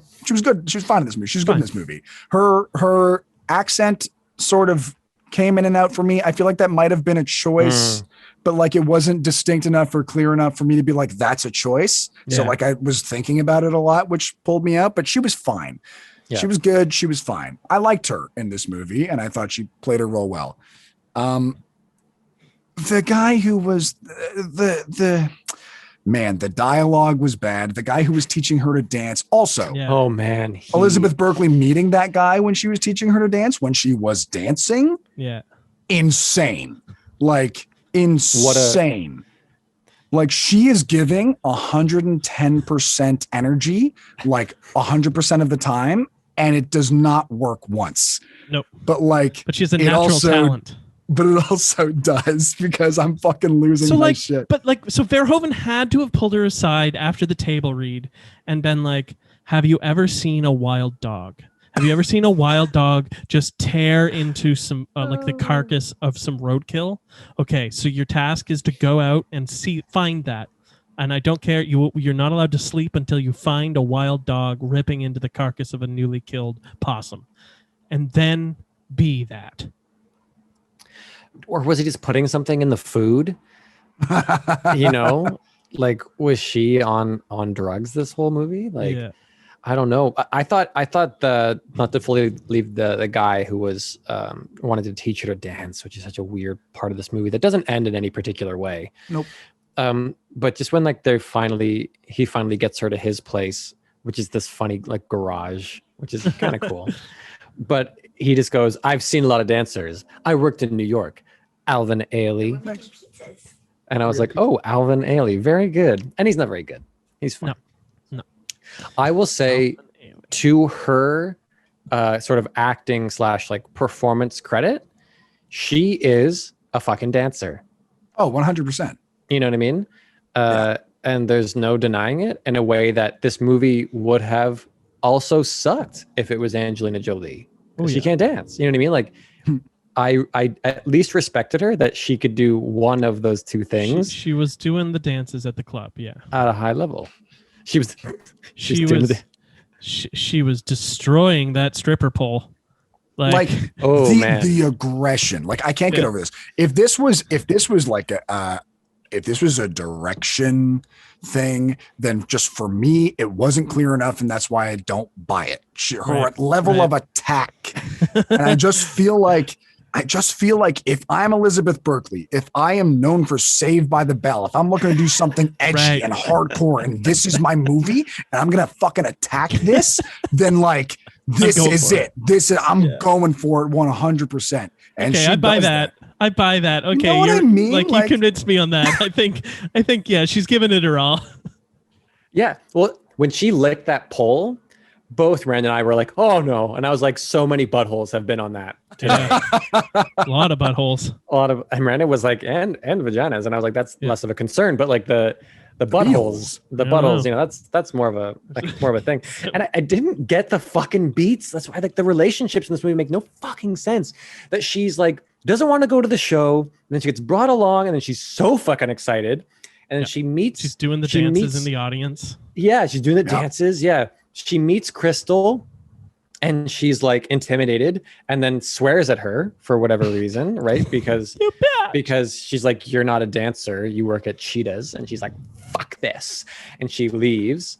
And then she sees her at Cheetahs and she's stripping and dancing for them. And then when they're like, we want to dance, she's like, no, I never got it. For me. That tracked for me. It was bad. It was like bad. It was just bad plot and like sort of badly executed, but it tracked. Like she wanted to impress them, but not be like. No, she didn't want to impress them. She got disrespected when she was at the show and like was excited to meet her, and then she like talked down to her. She was like very much has the energy of like, oh, you think you're better than me? I can do whatever the fuck, blah, blah, blah. So she was like, fuck you. Right. They show up at the club. She knows she dances at the club. So like, it feels like they're doing it to embarrass her. She does it, takes advantage, like is like, oh yeah, well, I'm going to make your boyfriend jizz his pants then. I'm going to dance on him so fucking hard and weird that he jizzes in his pants. Dolphin the shit out of your boyfriend. And then the whole time, like... I'm shocked she didn't make those noises, to be honest. And then Crystal gets her the job because she's like, yeah, you sure did make my boyfriend jizz in his pants. Also, I'm sexually attracted to you. And Crystal's also attracted her from the get-go, it seems. Yeah. So, okay, because she likes her nails. She thinks she's got chutzpah, Jack. She thinks she didn't think anything of her. She liked her nails, and then she said "fuck you" to her, and she was like, "That girl, she's got the energy." Which is what gets her the gig in the chorus line, because she tells the director he's like, "What are you doing here? Listening to you be an asshole." And he's which is a weird. It's weird. It's weird. I get it. Like I get that. Sort of thing that like everybody likes, that she's sort of like, she's supposed to be like, I think the character's supposed to be sort of empowering that way, where she's not taking any shit, and if you don't want her as she is, then like she'll just tell you to fuck off. I think and like whatever. I'm like, cool, I can dig that, I guess. That's like as a character thing, sure. I was like, again, like, but when like someone's like, imagine this in real life, if you're at work, you sort of talk down to somebody and you're like, fuck you, at the top of their lungs, and then cartwheel out of the room, and then you go, I'm gonna find that person and give them a job. Fucking no. Yeah. I also liked when the guy was like snapped and was like ice cubes, and I was like, he was a real piece of shit. He played that really well. That entire he was one. I think he was one of the best performances in the entire movie. Yeah. He was, but it came sort of left field the first time that I was like, wait. This guy has fucking ice cubes on standby to rub on women's nipples. But then you actually learn later, which makes it less weird, that it's like a thing that they have at the ready so women can arouse their nipples before going on stage. I got that right away. Yeah. I bought it right away. I was like, that makes sense. This is gross. That makes total sense. I think I'm going to incorporate it into my acting career, actually. Have a bucket of ice on each wing. Yeah, I'm so glad that you came to that realization without me having to tell you. You know what I mean? Like, he wasn't very good, but his nipples were erect. Wow, his nipples were projecting to the last seat. Yeah. I wasn't even like physically. You didn't see me in Psycho Gorman, but I had a bucket of ice on my nips the entire time. How do you get those inflections without having a little ice there? You know, you need to have that sort of like energy behind you to be like, all right. I heard it. Honestly, when I heard you talk about the hunky boys, oh yeah, there was a definite. I heard the cubes, huge cubes on my nips. Yeah, my goodness. So acting, Magic Mike. So Magic Mike. Yeah, acting happened. Acting happened. Yeah. Again, fine for me. Yeah. Like fine, because again, they went like the very naturalistic improv route. Nothing, the scenes for me, if I'm writing this movie, Please do. they don't go, the scenes don't go anywhere. Like the actual scenes individually, like there's not a lot of conflict for the most part. Like nothing's truly happening. Nothing's truly happening, I guess. You know what I'm getting at? Like, Yeah. they're like, this is kind of what happens in the scene. We're not looking to get anywhere emotionally. We just kind of have to like, this guy offers to like go in on some drugs with you. You're reluctant at first, but then you eventually say yes. Yeah, that went over my head. That went completely over my head. All I saw was those two like whispering to each other about something, and I just knew it was bad. And then later there were drugs, so I was like, the drugs. Pretty subtle. Yeah. I hear you. It's like, that's why I think it's tricky. I think like this is where I think my real issue falls apart with what you're talking about, Steven, or where I agree with you the most is the realism issue. Is where like I wanted a bit more of the like Matthew McConaughey-esque, which is a funny thing to want more of, but I liked what he was in this movie. The fact that he was this kind of like wild character, and I wanted the other strippers to have a bit more of that. And unfortunately, they're not fleshed out well, and I think it would have benefited just, I don't know, it would have been more interesting. We just get the idea that the one dude who he looks kind of Cuban, and he does the Captain Sailor performance. He's always just chatting with some woman at a party. That's always his thing. It's always kind of panned over, but he's always chatting with someone. But their main character development, oh, hello, fancy. I'm not going to say who my favorite actor in Magic Mike was as I sip my Sauvignon Blanc. But their characters are mostly defined by them just giving each other those overhand high five handshakes. You know, the bro handshake. Yeah. That's the majority of their characters. And they're also super physical, which I was into. They touch each other a lot, which is like, they're cool with that. I'm going to deviate from both of you a little bit and say that I didn't love Matthew McConaughey's performance in this movie. I think, but I also think it was a problem with, it was too much in conflict for me with the rest of the performances in the movie where Matthew McConaughey seemed inauthentic the entire time.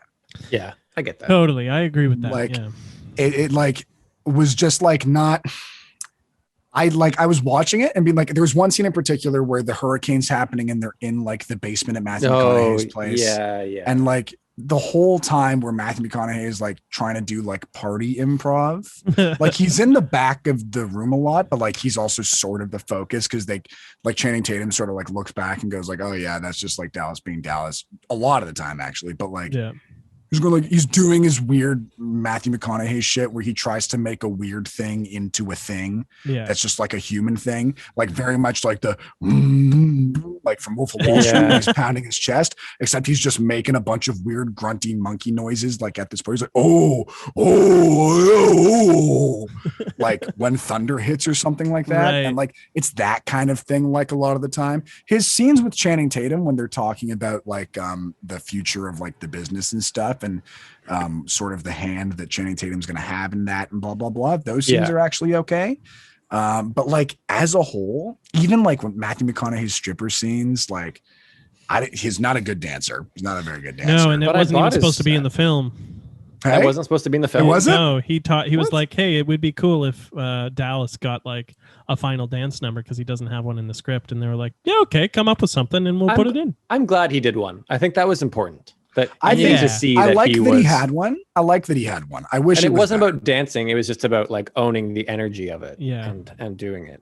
But you did. I agree. I agree with you, Steven. I think you're spot on. And I think what I'm saying is I wish this movie allowed for his performance to make more sense. To be supported by other performances that were that's what I'm saying. So energy, I wanted the other strippers to also have big characters that were like, whoa, this world is huge. This world is like this, and I buy that more. Instead, they're all just like literally like these like Barbie dolls that just worked out for the movie, and that's it. They didn't have to like say or do anything. That was just a bit unfortunate. I just wanted some other little interactions, and like we could have seen that when they all went out to the beach day, and they were all super fucking boring. They didn't do anything. Yeah, nobody does anything ever. I'm always watching Tarzan. He's not fucking doing nothing. I got to rewatch just looking at Tarzan. Oh man, Sean, it is glorious. It's The jumping jacks are the part that kill me. I caught that. I definitely caught that. Because there are parts when they jump down and he just doesn't and whatever, but it's like, dude, you can't do jumping jacks though. Dude, why not? How can you even walk in his around? rider. I guess so. Yeah. I want to talk about the actor that plays Adam, because like the other protagonist that's not Channing Tatum. Yeah. I have weird feelings about it, because like when I first watched it, like I did not like him. I didn't like his character at all. No. His performance was just like super lackluster for me. Later found out that like the actor is British. So I'm like, okay, so he's doing something. Yeah. So he's doing something. Like, you know what I mean? Like, I'm not just like, this guy isn't just like a dud that they found. And I'm like, this guy is maybe actually delivering a performance. And like the one redeeming thing about his performance for me was how truly fucking awkward he was when he was dancing.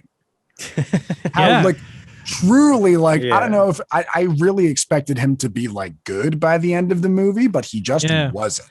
No, because in the first dance it's fine. You're like, oh, he's quaint, he doesn't know what's going on, and they play like a virgin in the background. I was like, oh, this works. Okay, he's awkward, but he never really is a great dancer, and he's probably not the most attractive of the men. I don't know.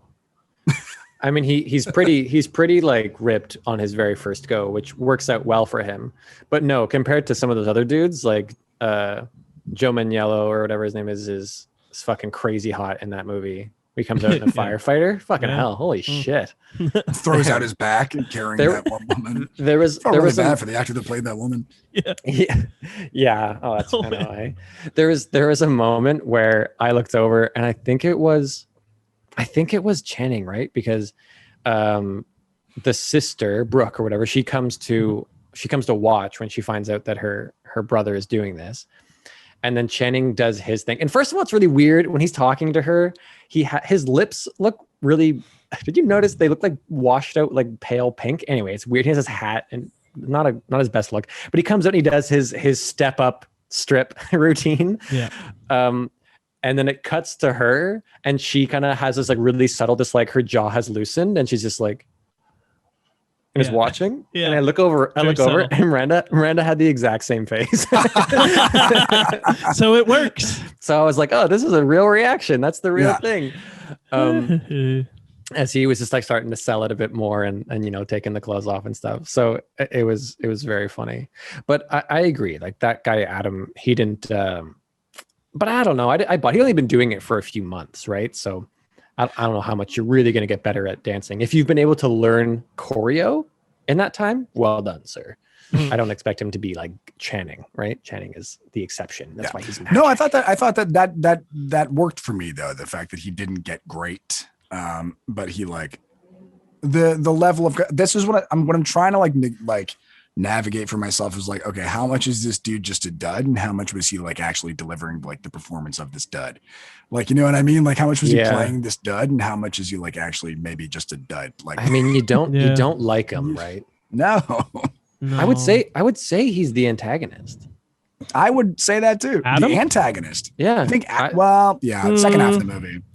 Other than who? It's not really the antagonist. I think that they're just showing the two possible like streams you take in the industry is either you go deeper into it or you bail out at some point. Yeah, I mean, yeah. But I think he was the one who was causing the most problems for Channing. You think Mike is ever going to see that $13,000? No. Never, not one time. No. Poor guy. He's never going to start his shitty furniture company. It's going to take him another 10 years. 10 years to save that. Come on, Channing. And then you got other performances. Like, again, a lot of people don't really get to be showcased. I think we should talk about, I think Olivia Munn is good. I think she's actually a bit of a standout. Yeah, she's very good. I think she does every scene she's in very well. And then you have Brooke, the sister, who is kind of new to the scene. I've never seen her in anything before or after, and she really embodies this like realism of blandness. Yeah, My goodness, she's bland. but I didn't mind it. Like, especially was fine. I didn't either. Yeah. I thought she was fine. you're My right. one gripe with Brooke was that, like, obviously in several improv scenes, because they had to establish that her and Adam were brother and sister, she referred to him as brother over and over again. There's one moment where, like, Adam is shaving his legs in the bathroom, and she's like knocking on the door and trying to, like, because she sees the box of stripper stuff outside, and this is before she knows really what's going on. You're my brother, and I love you, or something. Yeah. She says, like, she's like, Adam, come on, open the door and talk to me. I want to talk to you. He's like, what do you want? He's like, I wanted to talk to you. You're my brother. I love you. I want to talk to you. I'm your sister. Like, literally in succession, like one after the other. And like almost in every scene they're together. That's just good writing. I don't know what you're talking about. It's inspired by Verhoeven. Satire. She like calls him brother repeatedly. Brother. Yeah. It's How me, else your would sister. you know? How else would you know? Yeah. Yeah. I don't know. But I kind of agree. I think my little gripe with her is that I think it's unfair that she's also like crazy fit. That like you know what I wanted mean? You wanted to be really like a slob? Is that what you want? No, you don't have to be a slob to be that. I just thought it was awfully convenient that she goes to the fucking beach party and she's also, totally cut up. Beautiful people don't make it. No, only beautiful people make it in Hollywood. Oh. Yeah. I fucked that up. Daniel, can you edit this to make me sound smart? Thank you. Thanks, Dan. Let's say end of round. And that's while we are voicing some gripes, let's move in to our little bonus lightning round here. And I feel like we've realized that 2 minutes is long. I think we should cut it down. What do you think? What do you think, Sean? What, $1.30? $1.30. Okay. Let's make it really lightning-y. Super lightning. We're gonna go in the order of Sean, Jack, Steven. Okay.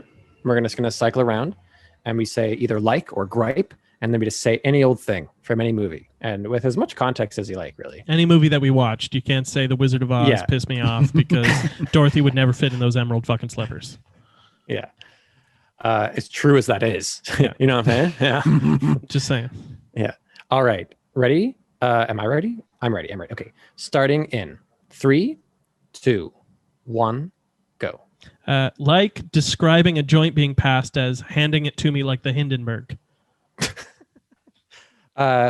Gripe, the line, you're not just a pain in my dick and a pain in my head, you're also a pain in my ass. Like a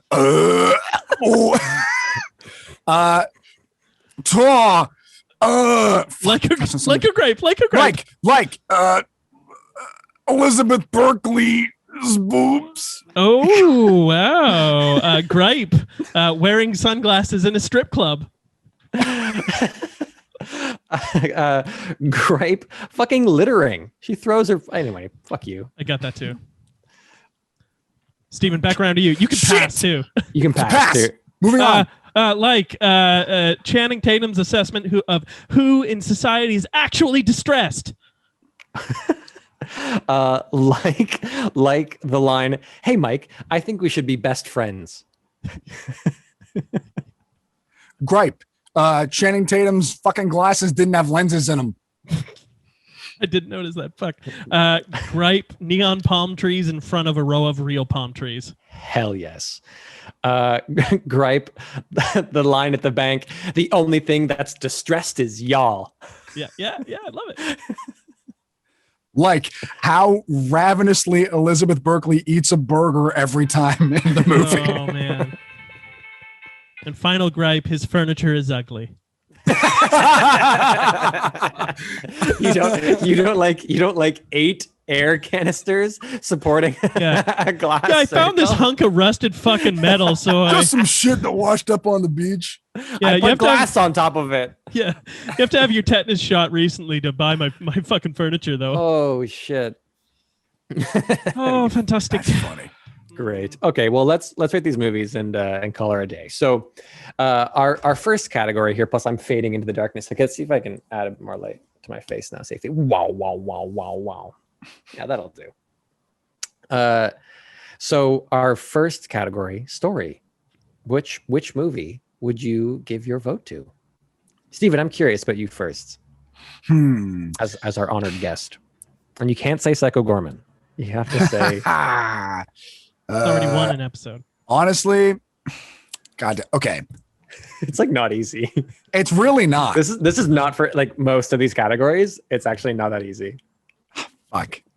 Okay, honestly, if it fucking for sheer entertainment value, Showgirls minus, but like huge points down for the assault scene, because frankly, it would have been such a good time if it wasn't for that scene. It's true. It would have been nothing. It would have literally been nothing but a good time if it wasn't for that scene. Yeah. Didn't need to show that. So So your point for Sean, story you seem goes like- to yeah, I Showgirls? feel like you have Story goes to Showgirls for me. Yeah. What? Oh my god. Yeah. I'm with Steven. I'm absolutely with Steven. I think Showgirls shoots for something. It doesn't hit the stars, but baby, it falls to the misses. moon. It falls Holy to fuck the does moon. it shoot? Like, holy fuck Yeah. does it shoot? Doesn't hit nothing, but shoots it's like itself. fireworks. Like, Yeah, my God. It shoots itself like Oh my fucking like fucking Kyle MacLachlan shoots all over himself in that one scene. So you know, What the Showgirls is Kyle MacLachlan's like jizz-filled pants. Like, that's what it's like. for that me. is what it's like. Jack, what are you gonna vote for, bud? I vote for Magic Mike. Okay, well, What? Showgirls wins that No, one. that's the one. That's the one that makes more sense. That's that. You're fucking wrong. No, it's not. No, because because I'm not saying I didn't have a sort of wonderful time watching Showgirls. It's just like empirically speaking, one has a story, one has like a script and has things that connected. And the things, like one of the things I found fun about Showgirls was that the story made no sense most of the time. So that's It makes no sense, but they make it make sense. Like Listen, I said, they kind of earned, somehow they set up that last scene in the hospital, and they somehow they did. They earned it.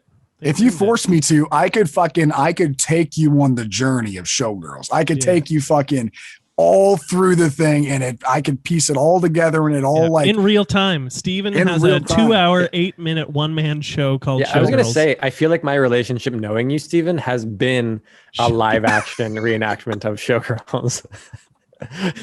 Yeah, the number of times he's punched something and gone, "You bitch," and left the room. It's just oh You have the nicest nails too. yeah. that's fine. So Well, fine, Showgirls fucking- wins story. Fuck Showgirls me. takes it. Listen, Jack, I would rather be. Showgirls took me on a ride. That's why it like wins for me, because it doesn't deviate enough for me to be from like sensical story for me to be like to lose me entirely. Like I'm in it. Like I'm like, why would you go this way? But I'm like, okay, I guess we're going this way. As opposed to Magic Mike, just like for me, like I could sort of tell where it was going, but like it didn't. If you want a wasn't better captivated. Magic Mike, if you want a better Magic Mike, watch The Wrestler. Like with Mickey No, Rourke? I mean, Yeah. Really? Well, It's the same kind of tone, same kind of like atmosphere, but it ends with like a character arc, and like a character arc that isn't like, I want to start a business.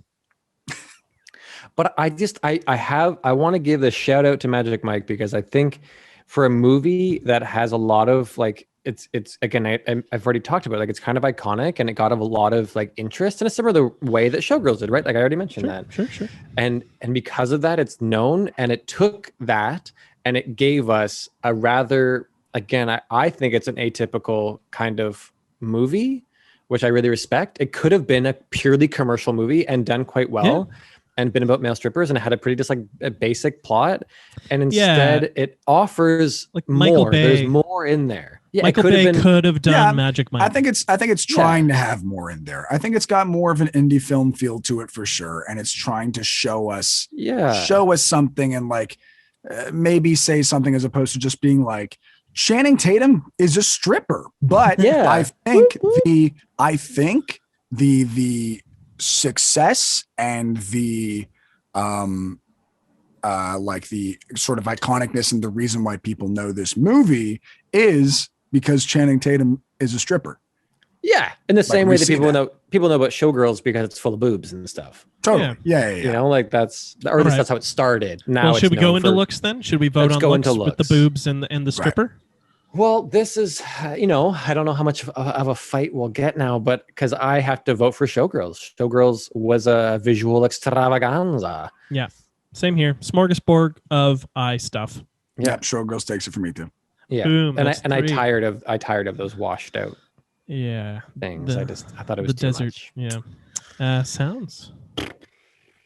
Well, I don't know, Sean. I'll take sounds. I think Showgirls actually tried to incorporate the music thoughtfully into the film. Again, didn't nail it most of the time, but like there was an effort and I appreciated and saw the effort. Magic Mike had some fun songs. So Showgirls for me. Steven? Yeah, I don't know. I think I'll have to give it to Showgirls again. They tried to do something. I mean, like when you think about it, they created like if I'm correct, they created shows for this with original music. Yeah. So like, yeah, for that reason, sure. not just for musical reasons, but like again, like Jack said it before, but like the sound was clean, even if a lot of it was ADR. Like the production value in this movie was there, even if like maybe a lot of the execution wasn't super great. But like, yeah, I think so. Yeah, sound for me. I'll give it to Showgirls. They built that whole show. I got so much respect for that. They had a real vision of what this burlesque kind of nudity show I love that was. it's a clean sweep for Showgirls so far, essentially. And because my point has to go to Showgirls too. Yeah. I mean, I there's a vote in there for Yeah. Magic Mike. So far, there is one vote for Magic Mike. Yeah. Out of 9. Yeah. So let's carry on and go to acting though. And this time I get to say fucking Magic Mike. Yeah, you do get to say that. I get to say Magic Mike. You can say that. Oh, this one's tough, man. Like it's what? It's tough for me too. I'm not gonna fucking I'm bored stiff by everything they did in that in Magic That's Mike. the thing, because you're not going in this instance. You are not like going for like, because one is like just like boring naturalistic improv, which is like the worst. Like whenever you do if you're an actor and you go into any film audition and they're like, just improvise this. Yeah. If you do fucking nothing, if you do shit, what they want is shit. What they want is boring conversational shit. If you've auditioned for any docudrama ever and you go in, you're like, all right, so you guys are just talking about how like one of your neighbors is maybe dead. Yeah. Go ahead. And they give you no script and you're like, hey, wow, did you hear about Dave? You're like, oh no, what happened? You're like, I don't know. I think Dave might be dead. You're like, really? What happened to Dave? I don't know. I think carbon somebody monoxide. Yeah, like what happened to, like, I don't know. And all you got to do is talk back and forth and it doesn't have to go anywhere, which nobody does. Like I would argue that the improv in this, and I don't even think it's a big argument, the improv in this is not good in the sense of like, I have seen movies that have a baseline of where you want to go and are largely like improvisational, like in nature, like you have a script, but you deviate from it in kind of grand ways. And like, you don't have specific words that you have to hit. You just like, these are your beats and you hit them. And those, I've seen those movies be fucking good. And I've seen great performances in movies like that, but this did not hit that for me, Magic Mike. Whereas Showgirls is just fucking bad acting, but bad acting that's so grandiose that you can't help but be sucked in. They're working, right? Oh, Steven, I'm on your side. Showgirls. Showgirls gets my vote for acting. Just hitting my head against my mic. No. I assume you voted for that, Steven. I take Showgirls, baby. That doesn't.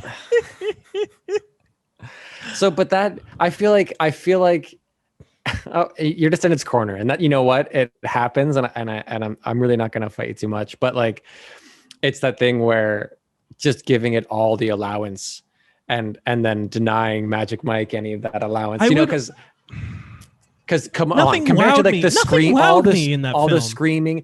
No, it's not that kind of movie. That's why to me I actually find Magic Mike to be kind of interesting, is because like I've been a couple times already, that it has this premise to draw you in, and it asks you to come to this kind of, and I know it's not fun, flashy entertainment, And like again, if you compare it to something like fucking Showgirls, and Sean's very debonair, but there's something about it where it kind of tricks people to come watch this movie that's about people just being kind of not interesting. Like I think it is intentional. It didn't trick me though. Like I wasn't tricked. No, I know. Well, you have to be willing to kind of go there, and that's true. Like, and if you don't want to, then I will say, Magic Mike was billed as a comedy, and everything I looked up said it was a dark comedy. It is not weird. A funny movie. It's not that. It's not that at all. Really. But you know what? It doesn't hit its mark. Okay, you know what? I'm sorry, Sean. I'm sorry. I'm about to do this. Okay. I'll swing my vote. I'll swing my vote because, like, now we're talking about like. Yes, I didn't think the performances were fantastic, but for what they were going for, if I literally had to be like, who's a better actor in their movie, Channing Tatum or Elizabeth Berkley, then I'll pick Channing Tatum. So Magic Mike, yes, I get what you're saying, Jack. So if we're going, I should look at it category by category. Acting should go, in my opinion, then to Magic Mike. I'm staying where I am. I know you myself. Are, Sean. I've done this it should go there. Before. I didn't want to give it to it for sheer entertainment value, but if we're talking about like about the actual performances, I think it should go to Magic Mike then. Fine. Okay. Fine. All right. Even if you didn't have as good a time. I even think the sister is kind of good in an interesting way that you don't see in Hollywood often. Like I think she's sure. All right. Yeah. No one is not doing. Like no one is saved from maybe. Sorry, Jack. You can go for it. No. I was kind of done. All I was going to say was no one saved for everyone in the movie save for Tarzan was hitting the mark of what Magic Mike was trying to do acting wise. And he was just fun to watch. So he was just fun. I just liked it. He was fun. Well, all right. Okay, so maybe it will a reluctant point. And then this one is interesting. So this is our kind of bonus round, and this one has its own merits, even though it's been decided by this point. But rewatchability, like which one of these movies would you really come back to and watch again? Showgirls, like without a doubt. Like I really do not like the assault scene, like the rape scene. There are cuts of it without that for like, I think they cut it out for like TV viewing or something like that. So I bet that even though there's so many movies, is the movie like 15 minutes long? TV, right? I don't know. On TV. TBS, the TBS, 15-minute cut. Yeah. Oh my god. It's probably cropped. The ratio is probably cropped so that the chest is like below the black line on the widescreen. Well, that would suck. I don't want to watch that. It's just like everyone, like it's just extra thin widescreen. Yeah. It's just everyone from the belt line to the solar plexus. Yeah. Like that's all we see of everyone. Sometimes like this, just eyes. But this is like the testament to that for me, is that like, so I live with my partner and like our two other like friends who are also coupled up, who are like they're our best friends, and we watch shit together all the time. And I knew I was doing this podcast. I was like, I have to watch these movies. We had all already watched Magic Mike together for the first time. Right. And like we watched Showgirls, and I was like, I gotta watch Magic Mike again. And we watched it for the first time like in COVID, but like literally last year, like probably last time this year. So it'd been a year since we've seen Magic Mike.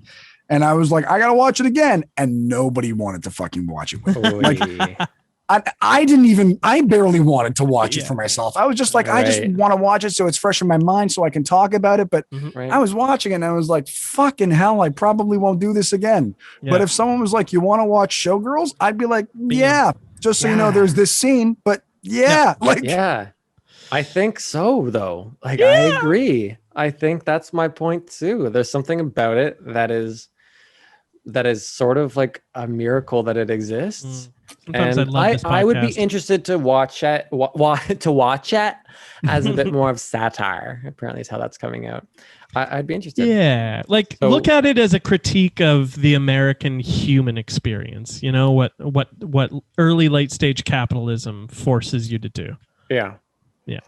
Well, shit. Well, with a score of 4 categories to 1. Mm-hmm. It's a slaughter. A slaughtering of sorts.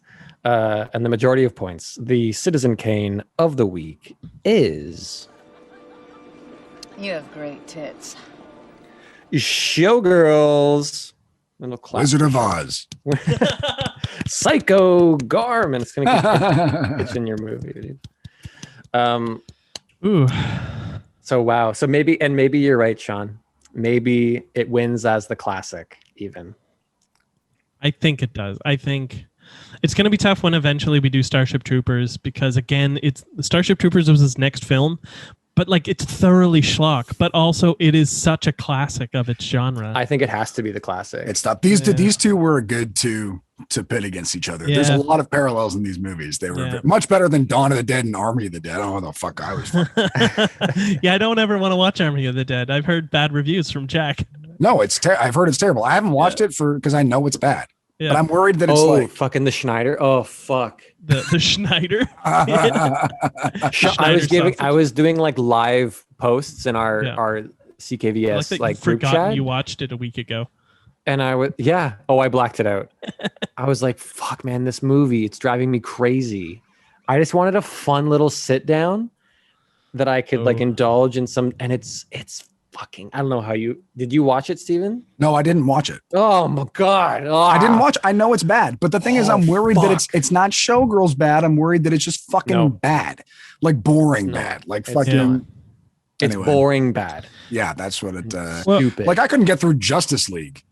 Like I didn't even try. I didn't even try the Snyder Cut. I was trying to watch regular Justice League. I watched 20 minutes and I was like, this is brutal. I can't do this. It's just an fucking onslaught. turned it off. Yeah. Well, we've got the voice of Psycho Gorman here. We should probably ask, because that's one of our like most listened to episodes. If I'm gonna put that out there, so we should probably ask him a couple questions about like. Oh, real quick. Psycho Gorman. That's cool. What was that like? Yeah, dude. So okay, I heard that Daniel also, when I was listening to your podcast, that Daniel also auditioned for PG, which is so funny. Yeah, for the body. He just auditioned for Psycho Gorman. I just auditioned for Psycho Gorman. They didn't want to split it up, body and voice. Interesting. So what happened was, you get the breakdown from like your agent as you do, and you do the audition. It was off a self-tape. So they wanted to see you do the opening scene where Mimi and the brother Owen is his real name. Mimi and Luke find PG in the warehouse, and then the whole like, is that fear I smell? Like all of that thing. Like that's the scene that they wanted you to do. And then they wanted for you to like showcase yourself being physical in some way. So whether that's dance or combat or like whatever. So I like borrowed a punching bag from a friend and like strung it up on a tree in my parents' backyard. And like I kickboxed for 3 years. So I was like, this is all I got. And I have like my basic actor combat certification. So I was like, it's something. And then I did it. And I got brought in for the callback, and then I sat down and like had a really good conversation with Steve Kostansky, the director and writer. And he was like, I really loved your interpretation of the character. He was like, we're gonna get you to do it again. Like, how would you be in the suit? And I was talking about how I like recently shot like a World War II doc. And so I had all the equipment on and it was in the heat. And I was like, so, I should be able to do it. I could do it probably, but I'm also like thinking like, I was in a little bit better shape then. But like, I don't think I'm like the giant hulking man that you want this guy to be. Like I'm 5'11", and at the time I think I was like 175 pounds or something like that. Right. So I was like, I don't know. But I left with high hopes, and then like didn't hear anything obviously. And then a year later got contacted by production and was like, we want Steven to voice this guy. And then I found out after the fact that they did like a Ontario-wide and then like a nationwide search for the voice of this guy after they auditioned me. Wow. Ooh. And like shot the movie, and like even had some Americans up for the voice, had some bigger names up for the voice, and like people that were in Star Wars, like don't know who, but apparently people that were in Star Wars. Daniel Boyega was doing Star Wars, and because they didn't write him anything, he was also trying to do Psycho Gorman. Yeah, I was watching an interview with Matt Ninneber, the guy who plays PG's body. He was like, yeah, so I don't know, like there were people who were like in Star Wars who might have been the voice, and then they turned around and they said no. Did you beat out Lupita Nyong'o? Because that's amazing. That would have been a good Psycho Gorman. Talented. Yeah, she's very talented. She was very good. She would have been better. Yeah, she could do it. If it was Oscar Isaacs, then you don't deserve it. No, I don't deserve it. It was probably like someone who voiced BB-8. No, so then they were like, hey, Steven, we want you to do it. And then I was like, yeah, totally. And didn't know what the movie was going to be, right? Like I still didn't know what it was. And then they sent me a rough cut and I watched it and I was like, what the fuck is happening? This is stupid in like the best possible way. Yeah. And then was like, yeah, no, I'm all in. This is hilarious. Had no clue kind of how big it was going to get. Like it's really like picked up an insane amount of traction. Like I like have had people, I mean, like I haven't like, you know, gained like a shit ton of celebrity or anything, but I've had like people from like different countries sort of reach out. Like someone sent me their DVD case from England for me to sign one time. And like, wow. And you're like, I'm never sending this back. Yeah. And perks of the position here. It's very cool. And like when like conventions and stuff are a thing again, like I'll probably do some of those. And that sounds like a really cool thing. But no, it's really great. It's really cool. There's like action figures and stuff. Like in my office here, I've got a couple posters hanging up. Like it's super dope to be this person. A lot of people, frankly, don't know that I have anything to do with the movie, but like it's really cool. I had no idea until your name scrolled up on the screen. And I went, ah, that's so funny. Yeah. I love that a lot. Yeah.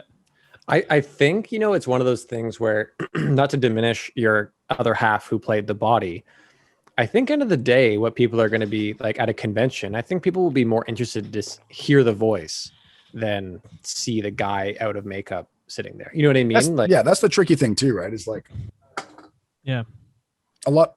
Oh, thank you so much. Karen brought me a piece of pizza. Karen. Thanks, Karen. You're welcome. No, yeah, like I don't like you never know, man. Like people go.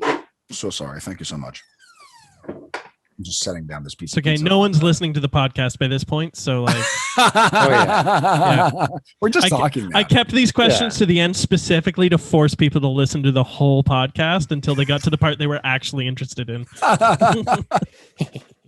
What the fuck was I talking about? Oh yeah. No, not to diminish like his role at all. In fact, I think a lot of people I think a lot of people know him more than me as PG, which like, is like, I'm like, you know, I'd like to maybe be like, featured a little bit more on like future iterations of PG. So people know that I had something to do with the movie, just so like it could maybe help my career a little bit. You know what I mean? Like just for that sheer reason. But no, he was great. And like when I was in the booth, like there were certain choices that he made that were super funny that like I leaned into because like that was the direction that the director wanted to go. He was like, we went this way and like it'd be great to sort of do it like this. I was like, yeah, of course, this is very funny. Like that works. Yeah. And like, a lot of people think also that like the voice is interesting because it's obviously been filtered in like certain ways, but like, and like people think that maybe like I can't do the voice, and I'm like, well, no, it's still very much me. Like if I just drop down to here, like time is a false construct, like all that fucking shit. There it is. Like I can do it. There he is. He's just filtered through a couple things. But no, long story short, it's super. I love the movie. I really love PG. It's a great movie. Great flick. I'm so glad that I got to like be a part of it, that I get to be like PG himself, that like I get to like, I have an action figure. Like I get to like say that like I have a fucking action figure. That's so fucking cool. Your kids get to play with the Psycho Gorman action figure. Yeah. And we, according to this podcast, it's better than Psycho. Yeah. We said, that's awesome. That's so funny. We're idiots, but I think your reading of "Or Do I" is going to go down in history as one of the funniest moments in like schlock horror. That moment was so fucking great because I was like, this moment is just for him. Like this isn't him saying this outward to like anybody else. This is like a very like, or do I? Yeah. Like he's really thinking about it himself. And like the fact that he has any sexuality at all has always been so funny to me. Yeah. My hunky boys. We can quote it all night long. It's a great moment. Well, that's awesome. Thanks so much for sharing some of that there, Stevie boy. Dudes. As I guess we know as you now call him. Yes. Yeah. Stevie boy. Stevie boy. And thanks so much for coming on. It'd be great to have you on again sometime, and hopefully totally. we can see you again real soon. But In real life. But I believe that wraps up this year Wraps podcast. up. Check Thanks out for listening, the everyone. Twitter, the Instagram. Steve, do you have things people should know about? Plug your Insta or something. Yeah, for sure. Steven. You can follow me on Insta at the Vlah27 THEVLA27. And if you're interested, you can also follow my my little sketch troupe. It's mainly just me, my clown partner John Sconza, and occasionally my partner Karen. We have a new sketch dropping in a couple days, actually, so that'll be fun. Is that on YouTube? Yep, it'll be on YouTube. You can find us at I believe it's either at Nose Bros Comedy or just Nose Bros.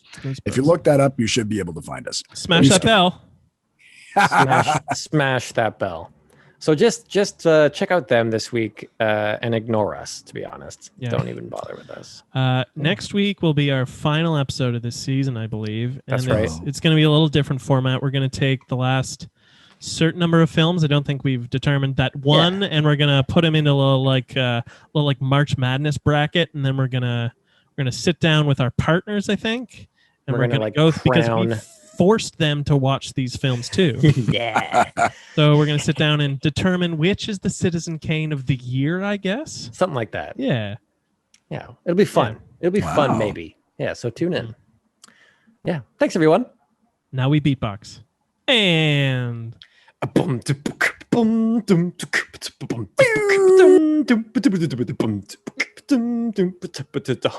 hunky, not my hunky boys.